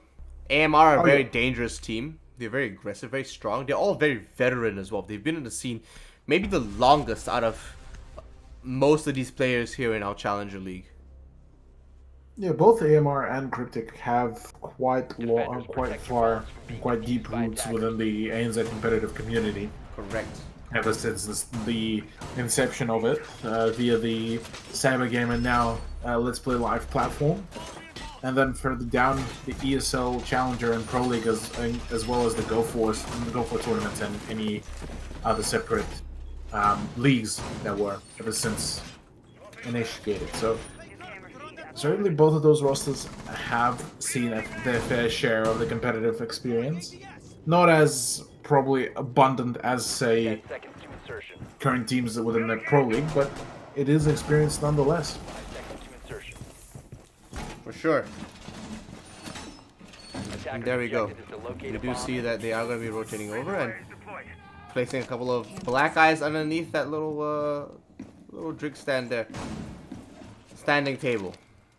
Standard setup so far, nothing too wild, but it does look like Isworthy is getting very aggressive onto that garage shutter. One man upstairs won't be able to peek him too well. Hopefully they've got a couple more angles available to them. And with a little bit of droning coming down from Isworthy, surely they'll be able to come up with a solid plan for this. X-Kairos and Exothermic is going to go down at the same time. One gets Bandit Trick, but the other is successful. C4 goes out and oh, Leb just barely makes it out. I'm sure they were screaming at each other for that one. But they almost had that and Leb just barely lives with his life. Because he was on his drone, he had his cameras out. He just got so lucky, dude. Certainly did, but he didn't run away unscathed. He did take half of his health Bomb worth of located damage, by attackers. but that still should be sufficient enough. Serum continues to play very aggressively from that angle, and will be punished for that very mistake. We finally taken down and finished off by Wayne Man, but that bandit barricade will be just enough to keep some extra protection for the person that is holding in the garage, struggling to go down after he's traded out, but JC is already storming in. 2v3 situation as he is pretty much gambling out here on his aim to be able to connect the shots. That's not working so far. This looks like pretty hard stuck situation. Oh, JCZ peeks the wrong way, but he has to move up the staircase. Gets collected from the left side that he decided to neglect, and Sushi's left all alone. The man's made some clutches before, but this time around it's gonna have to happen and he's gonna have to make it work. He doesn't want to have to do this all alone, but considering that he's on the fence, he needs to. He's just hanging around the corner. He has 2 Sanguine Arsenics left available to him, and he's got to time it just perfectly to deny any more entry. If he gets it on the breach there, he might be able to deny line of sight and push aggressively into the garage. But instead, he's decided to pull back into the cache and CCTV, peek a couple more long angles, which I'm not too sure is advisable with the SMG-11. Clarity hears more members pushing through. He has to play it smart. He hears the plant go down. Oh, and he decides... it's not that he decided. He just didn't do anything about it. He had one more Toxic Babe available to him. And Amar cleaned up that round. He was in a very hard place, though. Certainly, yeah, a very hard to clutch situation, like you said. With round 7 going into the hands of AMR, this certainly seems like this will be a quick wrap-up by AMR if things continue to go that way. Cryptik, unfortunately, unable to find once again any rounds or any wins for themselves, will be stuck on 2 points for now, which is certainly not what you will want right now, considering you are versing up a team that pretty much just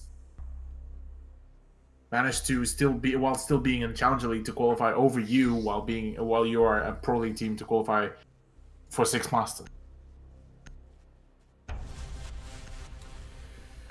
Oh man. So we're trying to make this happen for us. 42 seconds into it right now. And everyone's got their Rook armor. So let's talk about that for a second, because it's an operator that we don't normally see in any high level of play. Just because, I mean, it's like a desperation pick for a lot of people. And we're seeing them in a desperate strait right now, because they're bringing out a Rook, which is an operator that doesn't necessarily bring in anything other than decent firepower and sponginess because of the... Well, you also have the impact grenades on Rook that also allow you to go for the impact trick. But it's also potentially could be the call for Cryptik to, hey, if we can't take him on a head-on-head firefight, and if we're losing out some of the long ranges, bring in another ACOM. Maestro is banned, so the next best thing is either Rook or Doc. Well, I'm not too sure whether the Doc choice would have been better or worse. Having that extra bit of sponginess with the armor plates, as well as having the impact nades, is certainly quite a big plus in my books, honestly. They're rotating through Sushi, opening up some line of sight there. It does seem that... Oh, and a couple of punch holes coming from Gem as well. So they're holding down this utility room quite aggressively. A couple of sweat lines and sweat holes being made here. They're not wasting any time whatsoever. Oh, peak efficiency here from the teams, and I'm curious to see how things will work out. Yo, he's still got one active defense back in his back pocket. Not sure what he's... I mean, he's just probably waiting for the right moment to put it down. Does seem to be... Oh, okay. They have gotten the hatch over by the memorial. Nothing much left available to that. Does realize now some of the gunshots are coming from the garage storage. A couple of members are trying to react to this, come to his aid. Joel gets taken out. He is now in a dark position, and oh man. If he doesn't put out the active grenade, the active defense now, he might get grenaded, and he actually might get caught there with a Master Chef. Yeah, well, for now, with only now just shots being exchanged, unit will be attempting to get some information, but he does know about the Echotron position, but can't do anything about it. Will be attempting to get himself a nice angle, but as it stands, the drop will be coming out from the Hibana player of AMR, and Thumbnail will be actually just about to be full and successful with a plan. There's a nice cover from Unidoggy, will be able to proceed to deny any retake, and just like that, the diffuser is down. Ladies and gentlemen, as Cryptik now need to go for a retake, but it doesn't seem highly likely, as AMR will be just flawless rounding Cryptik and putting us into a match point 6-2 scoreline.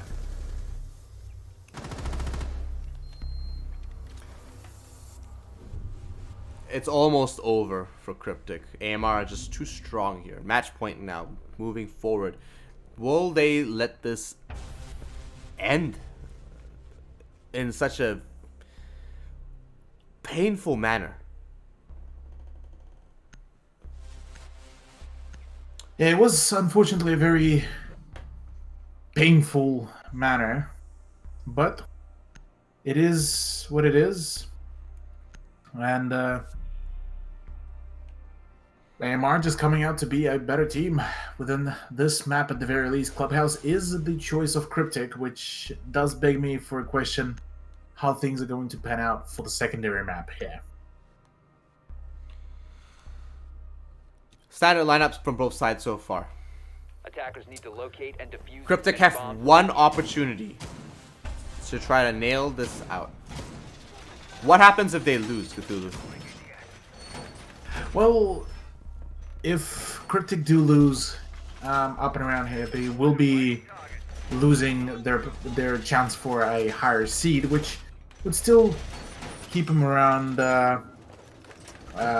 within the playoffs, but it just will be putting them in a much less favorable position within the playoffs, which could potentially result in them 10 seconds left before insertion.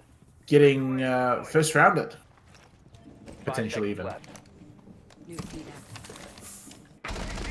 Or maybe that's the ploy for them. Objective is to Maybe locate a bomb and they're doing it intentionally and they want to get that extra sweet experience and the information on some of the lower end teams.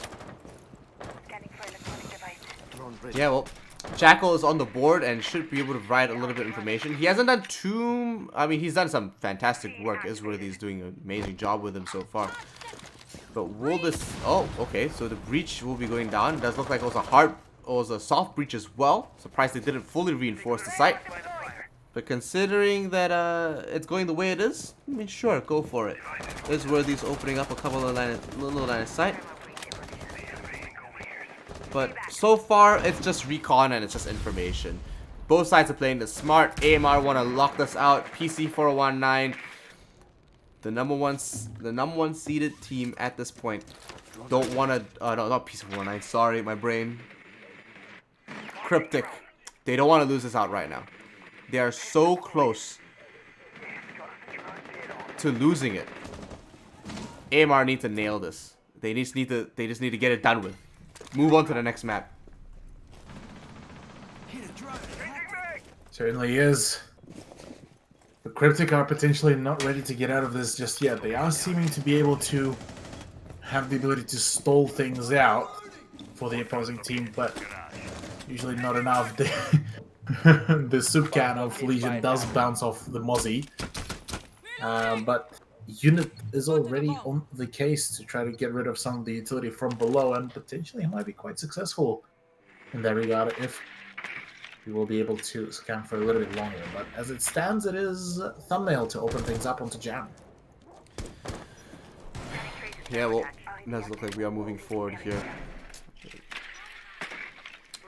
Bulletproof camera getting pinged out there. They need to take that out. EMP will take care of that quite swiftly. Oh, does look like... Oh, Striking picks up a nice kill into Unit Doggy. Almost lost that one, but something about gold weapons being used today starting to look quite good for them. And oh my gosh, barely lives through that one as well. Wayman reacts, but it just wasn't enough. Striking collects that with a headshot and gets collected and retraded by Isworthy. Good communication coming up from them, and he realized that the footsteps were all bandits anyway. Yeah, now with only 31 seconds left to go, Worthy needs to go in for the push with his team. Can't seem to find any closure just yet, and the plant will be starting to go down. The pre-fire will be ensuring that the Hibana will be unable to go for a plant, and the diffuser has been dropped, but will be retried again by Worthy. 15 seconds left to go as yet another Claymore to blow up, and Thumbnail to clutch this out and will be able to bring the win for AMR. Map number 1 to go into the favor of Admire My Rank. And Cryptik going down with, unfortunately, only 2 rounds acquired. Unfortunate performance coming through from Cryptik, but as they tell me all the time, nah, we were just saving strats, we weren't doing anything fancy this time. It's still a gunfight, and you still don't want to necessarily lose. You're still at the top though. JCZ popping off as usual. Serum, unfortunately, not looking so hot with 1 kill at the moment. So hopefully we see a better performance come through for the boys, and we'll be going to a short break while we prepare for the next matchup. So don't go anywhere just yet. We are going to be going to Consulate, I think. So until then, boys and girls, don't go anywhere just yet. Oh, no, we're going to bank. Sorry. That was my bad. We're going to go to bank. Don't go anywhere just yet. We'll be right back, make a deposit, and we will cash out very soon for the last match.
We're here for our last matchup, boys and girls. Cryptik versus AMR. One more time. Last match for the night as well. Does look like it's going to be pretty interesting here on Bank. So a very different map from Clubhouse. A lot of long angles, sort of outside external play. Whereas Clubhouse, we normally see a lot of the players still play outside, but not on such long angles, and it's not so heavy. So, Cthulhu, given these players and these teams and how they engage with one another in these games, and also given how these guys, how they play versus the map we're on, do you think this is gonna go the way it went last match? Well, AMR so far showcased a much more coordinated play comparative to Cryptik. And the problem that Cryptik had so far is them just continuously stalling out, which you don't want, especially on a map that is Clubhouse, especially that is being Bank.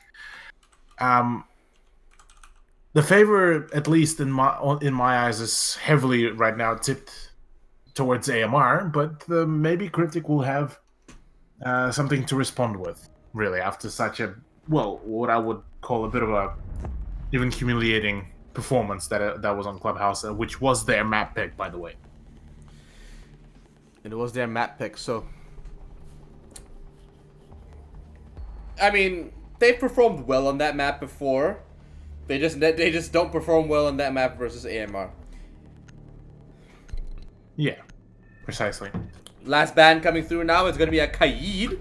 Interesting. Definitely wanted those hatches down on lock. We've got Habana to boot that as well. So it's going to go both ways. Maverick most likely going to get picked up for the first site. I'm assuming they're going to go with that. Yeah, we just got the confirmation. The winner of this matchup will pretty much be decided who will be the first seed, and the loser of this will be going on to the third seed.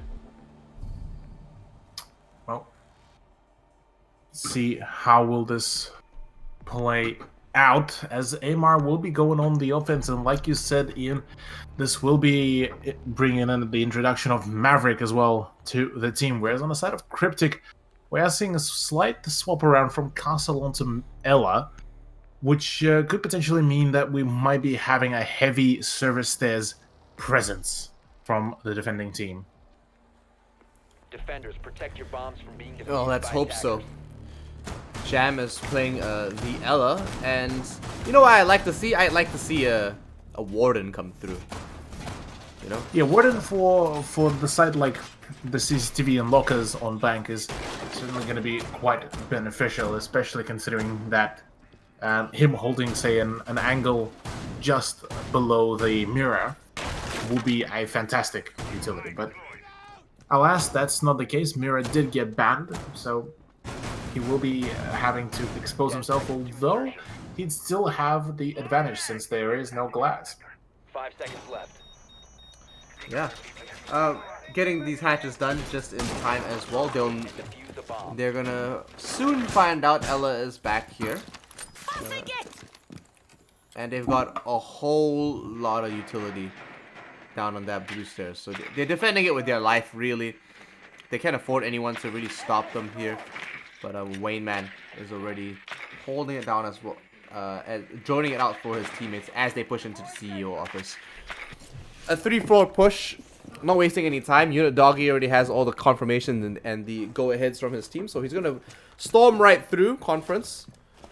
And most likely go down those central stairs.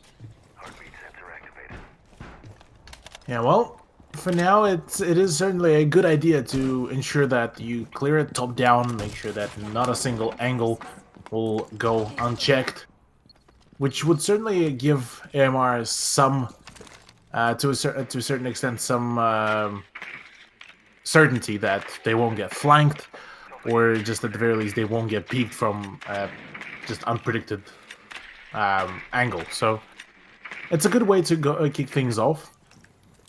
Whereas meanwhile, Jam holding an angle with JC.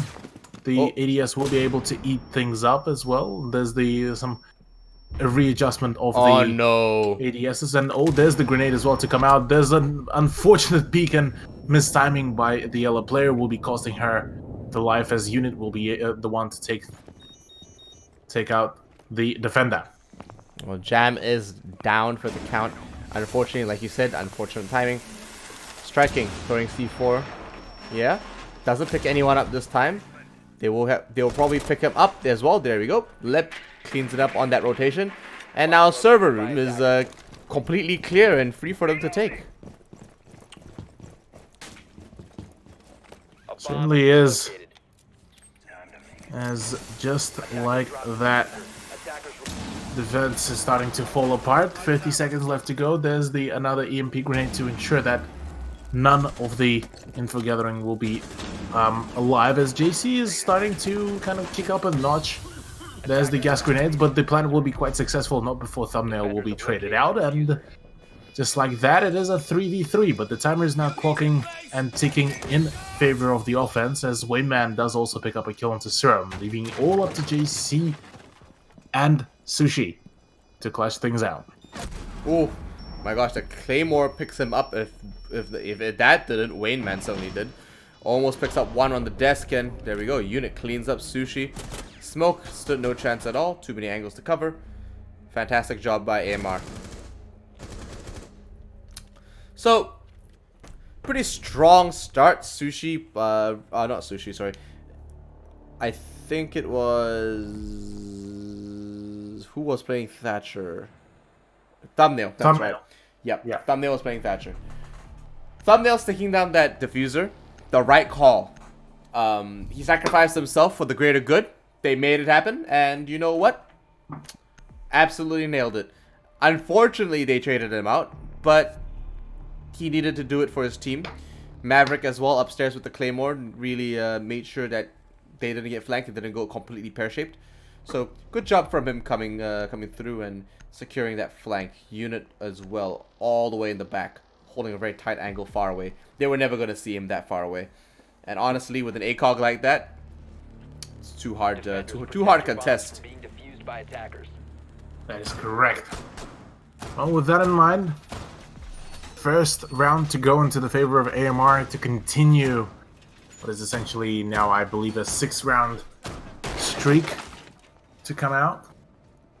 Interested to see how the remainder of the rounds will pan out and whether we'll be seeing a similar fashion set of rounds to come out from AMR, and or maybe we'll be seeing a full-on 180 from Cryptik. Hard to say right now based off the first round, but this will be a repetition of the CCTV hold, but this time it's with a slightly different lineup. And this time introducing, I believe, JC, who was before on the Jaeger, so now he will be on Valkyrie. As well as that, we will be seeing the introduction of Bandit to the roster of the Team Cryptik. Does look like Jam as well will be putting down that ADS deployed and ready to go. ADS, keeping anyone behind that wall nice and safe. Wayman rotating over through. Does seem that admin office is the name of the game. Nothing new coming out so far. Just a bit of a strategy and sort of a recon work right now coming through. But okay, cool. It's not like I'm getting a headache, but you know, thanks striking. You the man.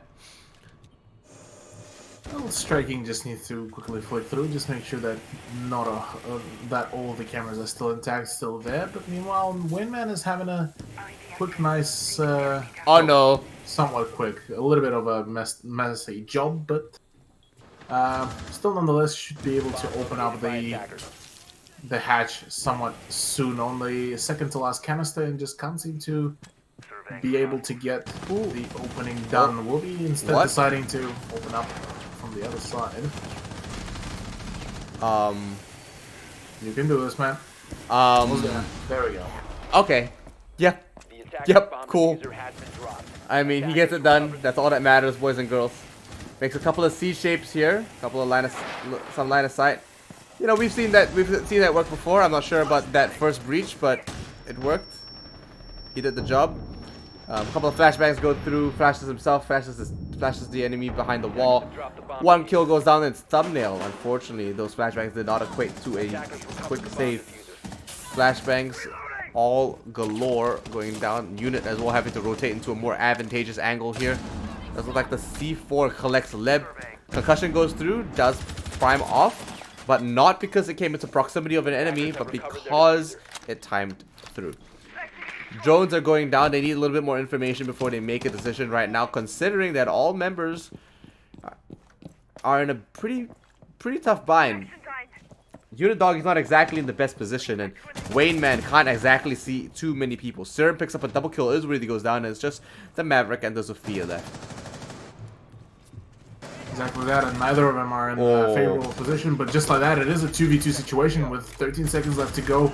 Serum is forced to fall back, and just like that, it is all 180'd. The plant will be going down as 6 seconds left to go. Serum just needs to deny the plant. He needs to go in for that aggressive push.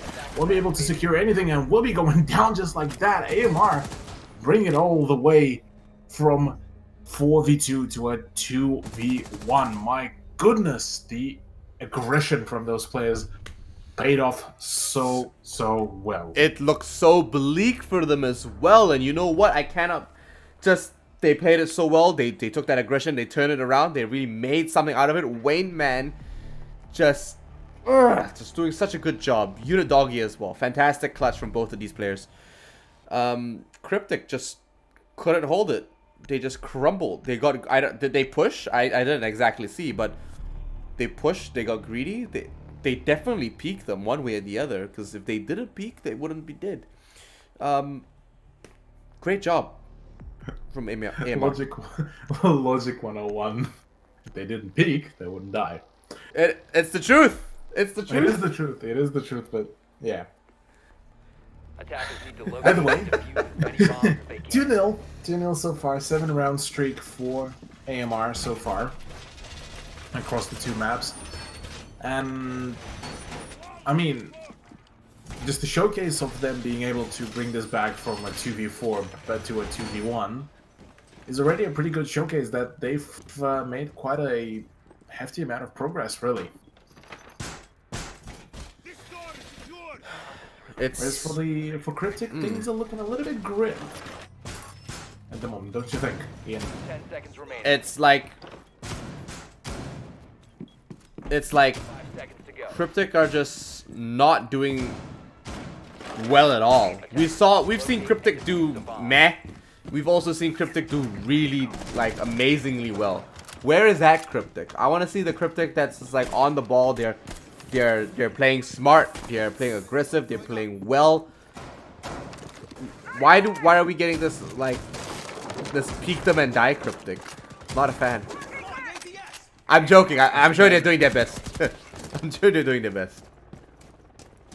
Well, one would only hope that they are doing their best.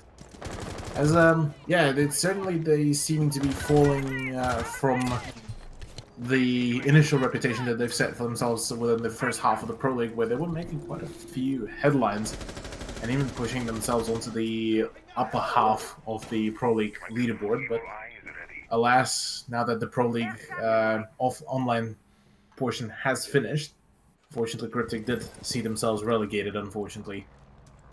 But with that said,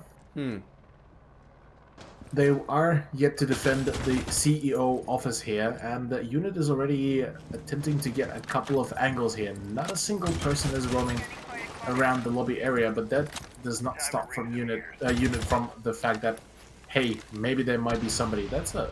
Wait, did that actually land? Oh, that did actually land. My goodness. The arm on that guy is insane. Throwing yeets for days, man. Throwing power. He's a yeety boy.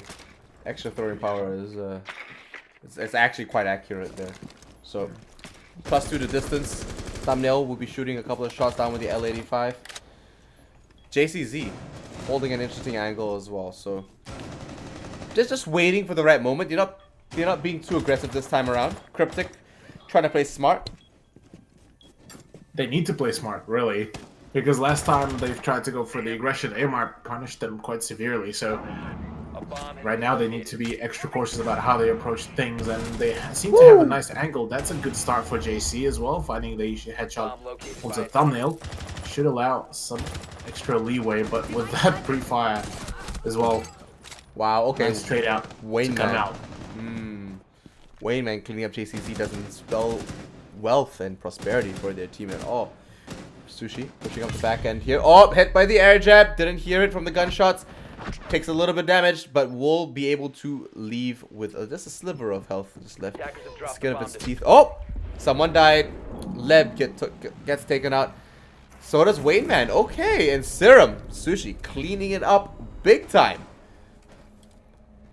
Fantastic performance. Finally, the Cryptik do seem to find their second wind. That's a nice shot. That's a nice long angle shot. Serum, not bad. Good size.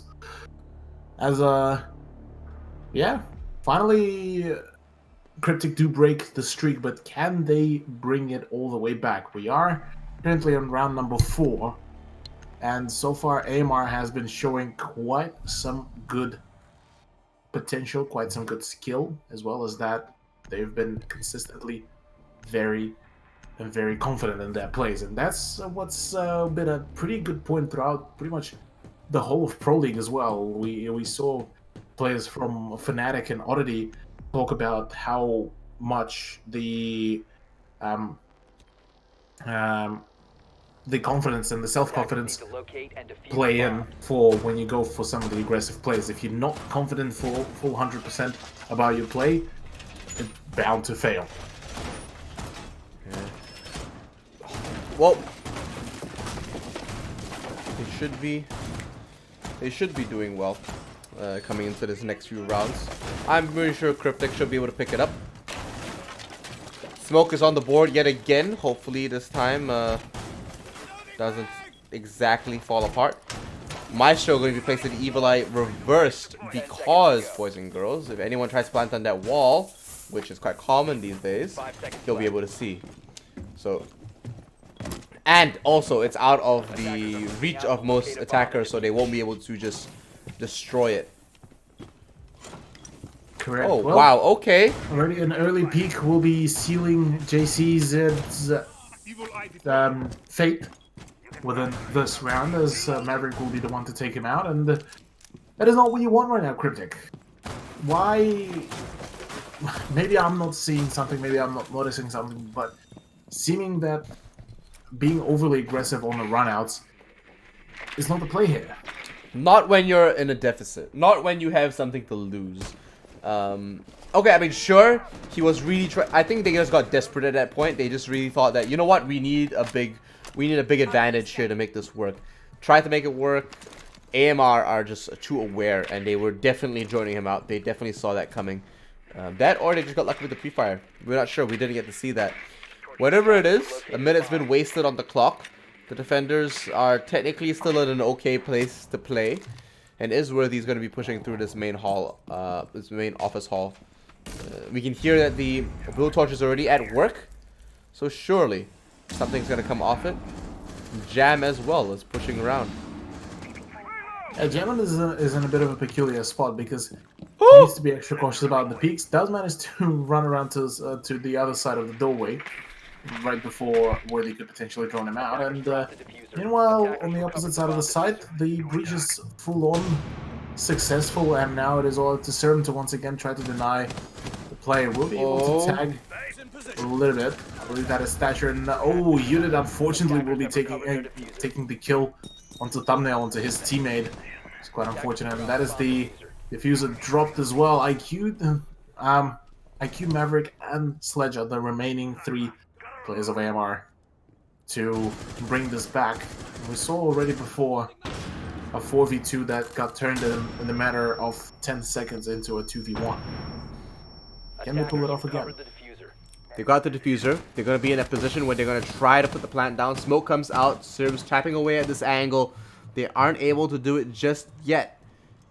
They're waiting for the right time, but they are, like you said, running out of time. Will they be able to do this? Striking still has the pulse. Oh, Sushi goes down. Interesting. Smoke gets shot out. Tried to peek that.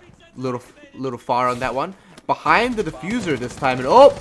Vaulting over. Actually gets traded out. Probably from behind. Wayne Man cleaning up a triple kill for himself. One down into the hallway as well. Doesn't look like Striking picks up a double. Will he be able to duel the last man over in the garage? He's got a line of sight all the way through the little corner here. And all the man in the garage needs to do is wait for the right moment. And there we go. AMR win round 4.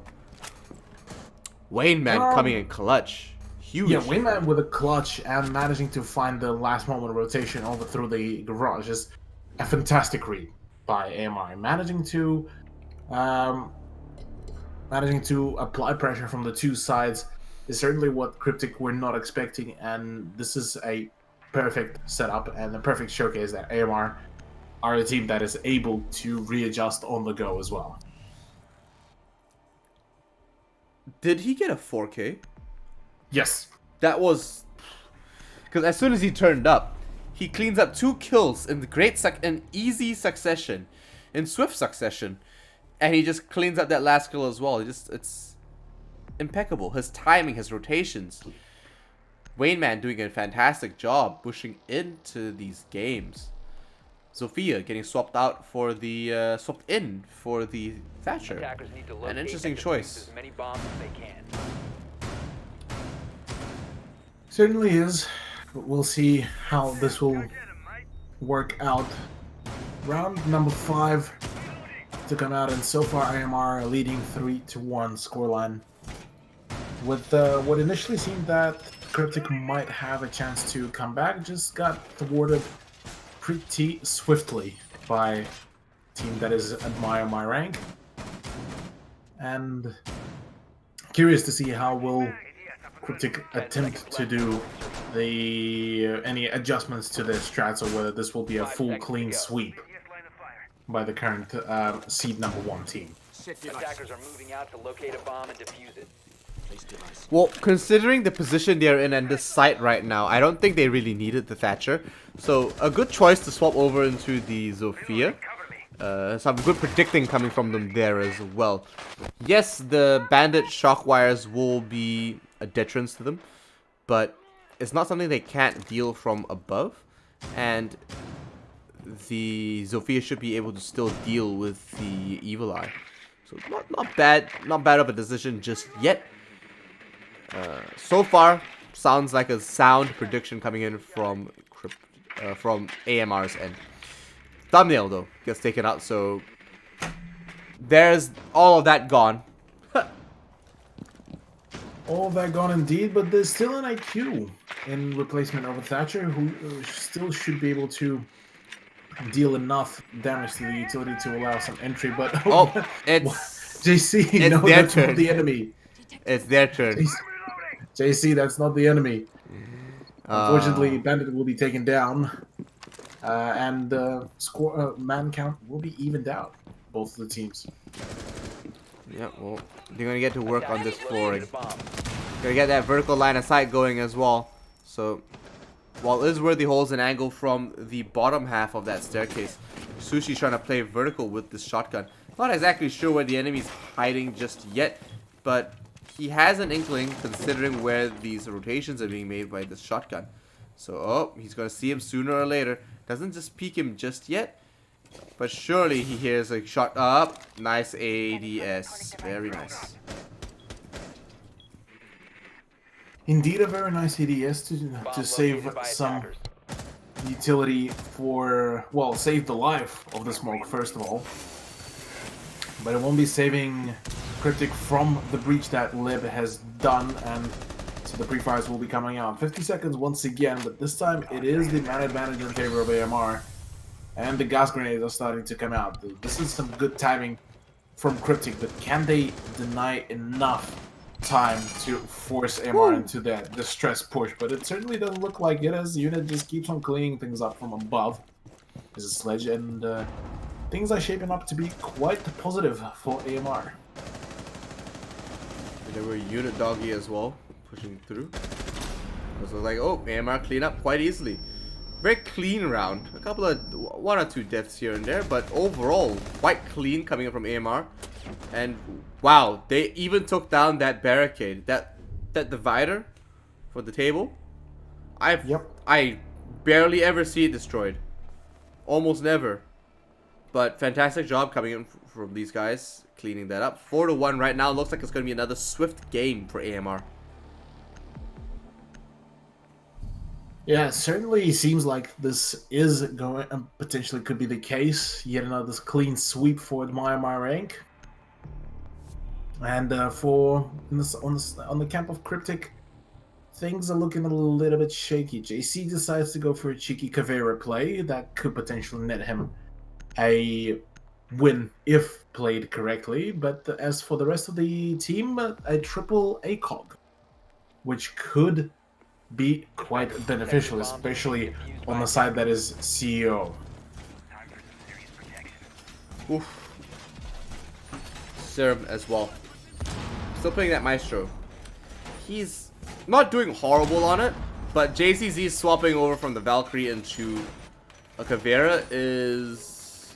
I mean, it's not the first time we're seeing her tonight. Don't know if it's the best choice available, though. Yeah, well, maybe there's another idea. Maybe they just experimenting around. You never know. Yeah. Valkyrie is certainly one of those operators that is extremely beneficial, especially on this side as well. So potentially, say, swap out a Caveira for a Valkyrie, and you'll have a very good, very balanced out roster for the defense of upstairs. But that's not the case this time. To be honest, I'm extremely curious to see how will the Caveira come and play, and whether she will be just the first to be fragged out here. Yeah, it looks like they're looking to play far more aggressive and far more dangerously. It could very well pay off. They've brought in the Rook again. They still have the Echo and the Maestro this time, so a lot of intel already available to them. They don't need the Valkyrie in addition to that.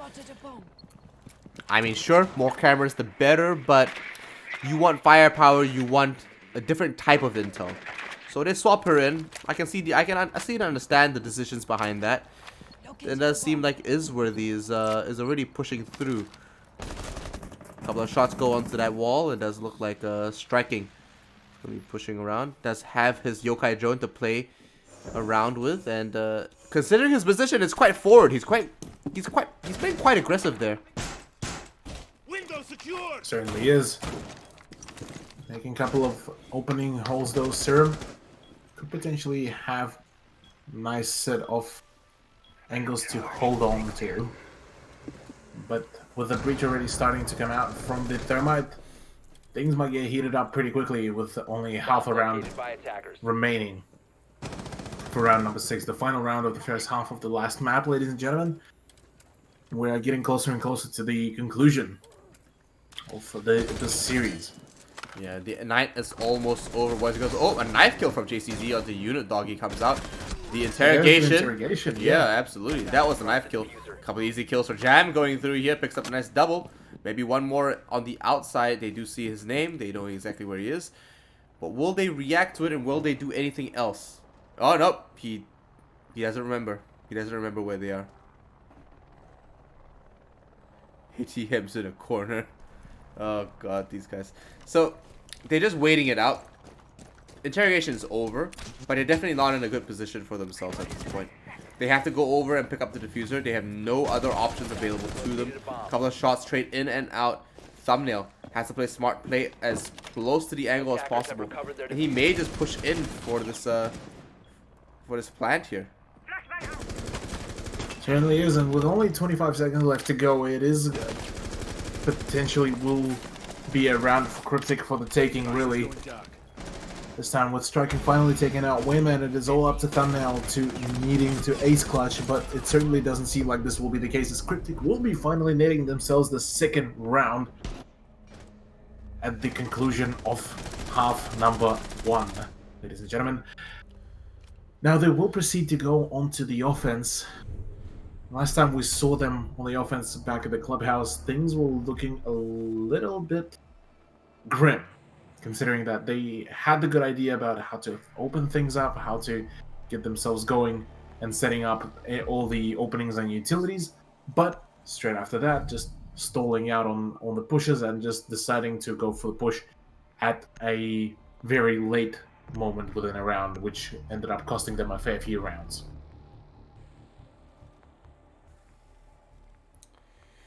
Maybe this time this will be corrected. Okay, swapping Maybe or maybe not. the Maestro in for the Echo. Okay, sure. AMR definitely have their preferences here. Unidoggy on the Valkyrie. Not an operator that I thought I'd see him on. Attackers need to locate and Unless defuse I'm the wrong. threat I normally see him on more entry fraggy kind of operators. More aggressive roamers. And yeah, Valkyrie's pretty aggressive with the intel.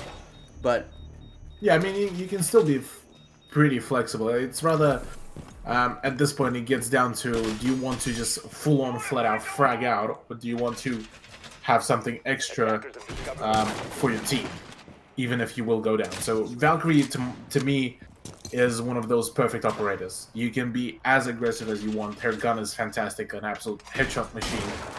And overall, you can still hide your cameras in such manner that left before insertion. you still can relay plentiful amount of information. Attackers are heading out to defuse a bomb. so I mean, what I was trying to say is that I'd imagine he'd pick a 3-speed operator with a very high firepower gun. Not a wrong pick here going with the Valkyrie though. So striking is getting to work, rotating over into the hatches as you would imagine they would. But he's picking the long way around from the lobby, so not 100% sure why. Probably has a specific route he's got tailored down. But it does look like Wayne as well will be pushing through and trying to nail things out. Yeah, Wayman setting up Enough prancing around. both of his yokai drones a little bit late into the round. Could have paid with his life if somebody was to rush the garage, but that's not the case this time. Yeah, no shield either. Yeah, no shield either. Yeah, that's a good point as well. This time does manage to move around his drone, so it's all set already. We'll be using them more rather of a passive info gathering. Attackers have located a bomb.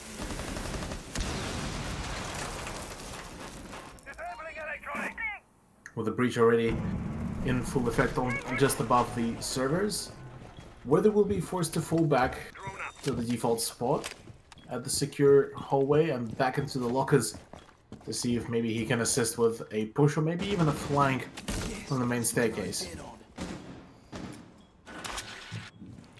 They're just pushing through right now. Unit Doggy holding a prone angle, waiting for the C4 at the right time. But before he does anything, the Sanguine Arsenic. Oh wait, no, is Unit Dog gonna go to first? It looks like he's actually prepped it out. They both prepped it out. Breach is down. Sanguine Arsenic waiting for the right moment. And there we go. We hear the diffuser. EMP coming out. Plant denied with the C4. Fantastic job by Unit Doggy. He's gonna rotate back, pull it out, and this looks like we finally see the first death. 44 seconds left on the clock.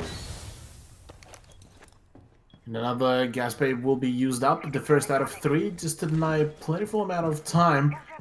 That will be working just in hand for AMR. They still have one more nitro cell prepared and ready. Another C4 to potentially go in. No, there's the smoke babe to ensure that even more time is going to be wasted. And we are down to just under 20 seconds, 15 now. His time is running low and Cryptik needs to go for that push. They need to be very aggressive about that. Does manage to shoot out the C4, but not the gas grenade. Nice push from by JC will be ensuring a double kill, but just like that, time is running low. Gas grenade is dealing enough damage, and the peaks from literally everywhere is coming out. Cryptik do still end up winning the round number 7, contrary to what I was actually just about to say, but well done, well played by Striking, who is the man of the round. Tight clutch. Honestly, the IQ planting inside the smoke, not exactly the best, not the most ideal position. Doing well to make that happen for them, but sure, it's working out so far. So round 8, and it's still very tight. It's a better performance and showing from Cryptik here. They're turning up a little bit better. But AMR 4-3. Pretty strong. They almost had that, but I think it's just the one clutch. It would definitely be a different scoreline given the situation they were. But honestly, Striking just really ripped one out, and he was absolutely performing at his peak performance right now. Certainly is, as it seems that the clubhouse could have been the wake-up call that they needed. Oh, it was a pretty big wake-up call. Yeah, a bit of a late one, but a wake-up call nonetheless. I'm curious to see whether AMR will be able to readjust for this side, as they decided not to retry the CCTV. Said, okay, well, since this did not work, we're just going to attempt the different one. And that's exactly what they seem to be attempting to go for. Similar lineup even to what Cryptik had, minus the fact that this time it's only a singular ACOG. They are bringing in a castle as well in the face of Lev, so curious how will that choice would affect the team. Leb, only that right, only the right. Sorry, I don't even know what I'm trying to say at this point. But let's look at the facts right now. It's still very early into the round. Maverick is already on that car park, which is not necessarily his job, but he's still there, rotating all the way over, striking. Doing God's work, obviously going to get straight for those hatches. No, sorry, not the hatches. What are you talking about? We're upstairs. He's going to head over, most likely to the external side here, terrace. But it's a very long rotation for him. I'm not sure why he's there. Most likely going up on the roof. Regardless, he's got a bit of a leg to go. A couple of shots and a couple of flashbangs come through. Worthy dodges them, but has a very interesting and aggressive angle here with the MX4 Storm. Through stock. Okay. Dodges the flash. Pushes up a little bit more. Nomad, obviously, just around the corner. You can hear the AK-74. Attackers have dropped the bomb diffuser. There we go. Certainly can, as right now Worthy just keeps on holding steadfast with his Prismas. Holding a few angles. There is a reinforced patch of the wall that should prove to be just enough cover for him to keep holding this specific spot. And as it stands, it is a Maverick that is taken out quite substantially. When man to crack things out really Aldo will be unable to connect any shots. Instead, it is JCZ who will be shutting down Worthy this time, finally taking control of the stock. As well as that, taking out Thumbnail. Good run so far, but Unit to respond with a C4 certainly will be putting a pause on for Cryptik's offensive. Oh, there we go. Thatcher getting taken out there. Leb cleaning it up with the UMP-45. Does look like all members on Cryptik are dropping like flies. Striking not so healthy himself, and Serum did get that breach open, but right now is at an end as to what he has to do to make this work. 35 seconds left on the clock. Doesn't look so good for them so far, but anything could really happen left.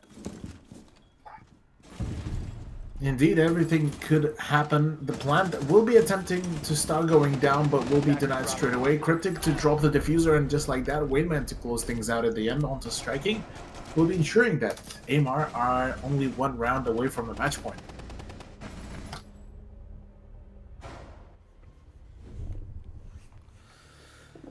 Fantastic turn of events and fantastic hold from AMR, considering even the fact that initially the two of their rather more roam-heavy players did get outed by JC, but all of that was pretty much for nothing, as the remaining anchor squad of AMR was able to pretty much play it out as stably as they could. Yeah, they really locked that one down, so great job coming up from them so far. Serum, Cryptik, a little bit better this time. Sometimes Serum kind of just potates most of his games. We saw him on 1 kill over on Clubhouse, unfortunately. But he's definitely doing a little bit better this time around for his team. Cryptik still have a chance at this. Thumbnail on that pulse is pretty interesting, however. Yeah, Thumbnail was able to gather some good amount of information for his team, but unfortunately just not enough to call in time the last few sets of utility just well enough. So the previous attempt from Admire My Rank on defending CCTV and lockers was just thwarted by Cryptik by the hands of Striking, 10 seconds left.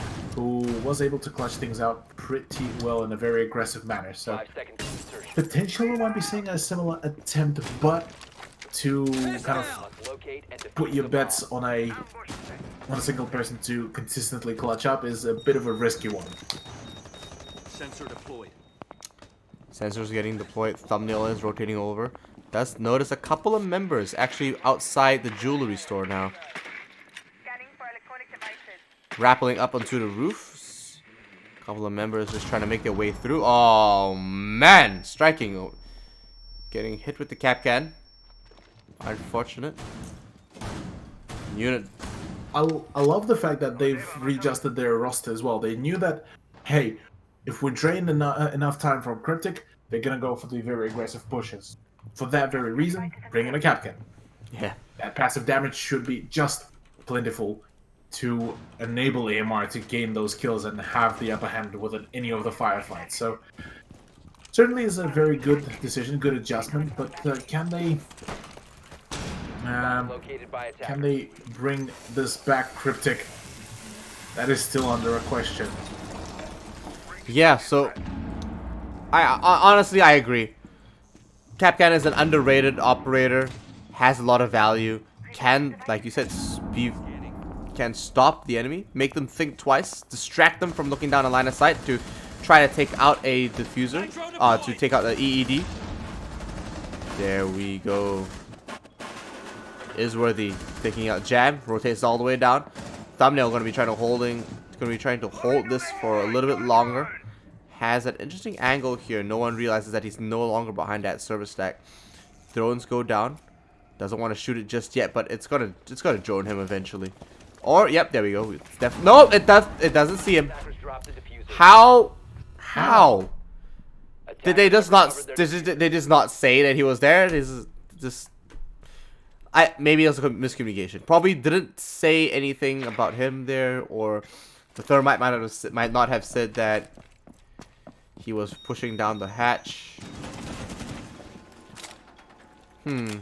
Alas, it was very unfortunate for Cryptik, as they did end up paying with the lives of the two of their players, resulting in now a 2v4 situation. With 35 seconds left to go, it is quite highly unlikely that Cryptik will prevail within this round, and we potentially might be seeing a 6-3 scoreline, which is something that Admire My Rank will definitely want to see.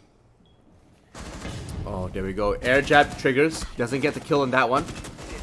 Start on all sides. Doesn't look good. And AMR win round 9. So now they are on match point. And Cryptik. They really need to lock this in. Certainly do. As we are potentially one round away from AMR claiming all 3 points here at LPL Challenger League and claiming the seed number 1.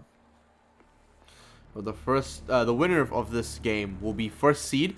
The loser will be third going into the playoffs. So it has a pretty strong impact on what's going to happen to them. Tachanka getting teased out here, but Vigil will not give it to us, unfortunately. It's his time to shine, and we've seen him many times today.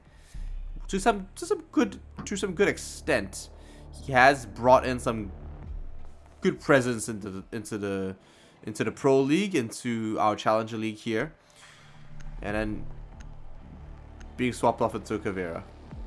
It worked last time, so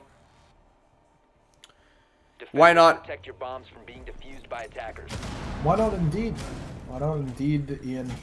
Is a very good question, but another why not will be asked by AMR is why not to defend the archives in the Teller's office, considering that the CCTV has been a success, CEO was also a success. Now they are facing either a choice of, well, they did face a choice of either open area or archive, and well, Attackers have archive located is a bomb.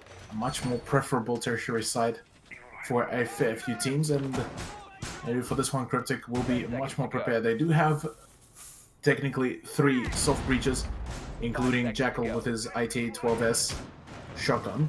That should enable a few peeking holes, and Unit this time pulling a Cryptik, bringing out a Caveira for the cheeky, sneaky plays.